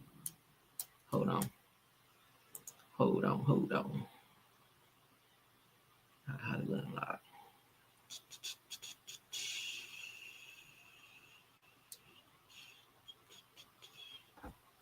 Let's see.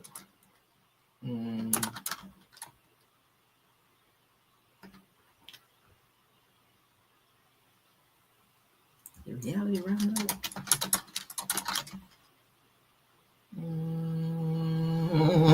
Hold up.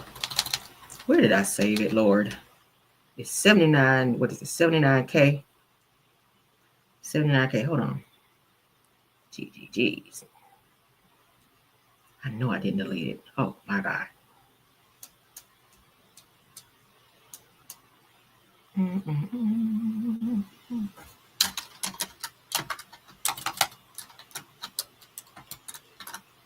Well, you check now. Is it there? Hold on, y'all.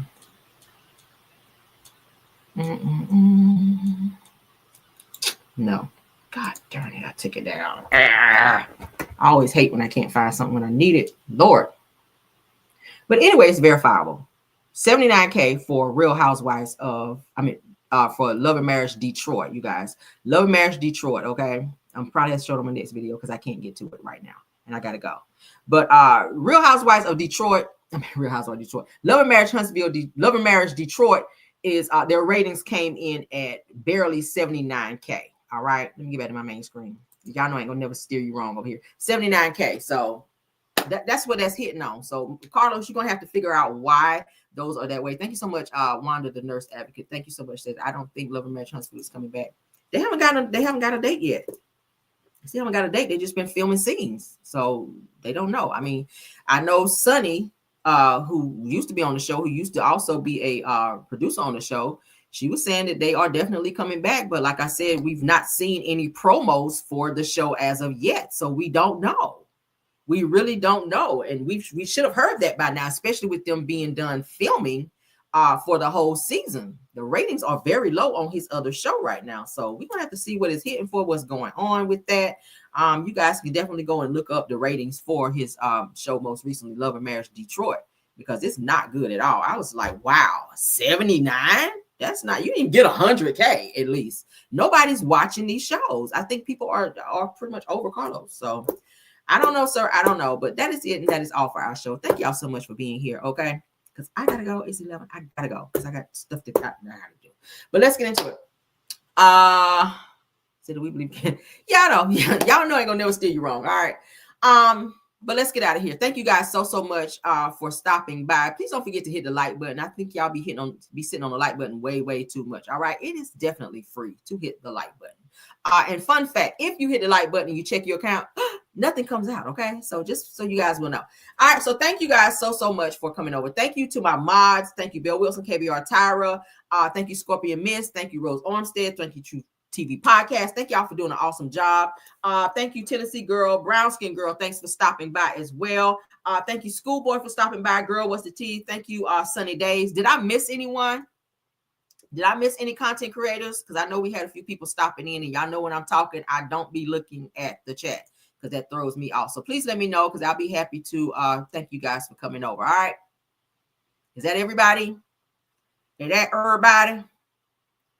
Okay, well, thank you guys so much. Aries Love, thank you, Aries Love, for stopping by. Okay, Messy Hills ATL, Boss Lady Brand, Girlfriend Chronicles, if you're in the building, thank you for being here as well. Love seeing her. Thank you all for stopping by. All right. So you got my ribs hurting from all this laughing. Y'all know you're gonna laugh when you come up here because I'm a fool. But thank y'all so much. Please like the video, share the video, tell a friend to tell a friend. Come on over to the Camera Show. and subscribe. All right. If nothing else, honey, let's go. When you feel low, you can still go.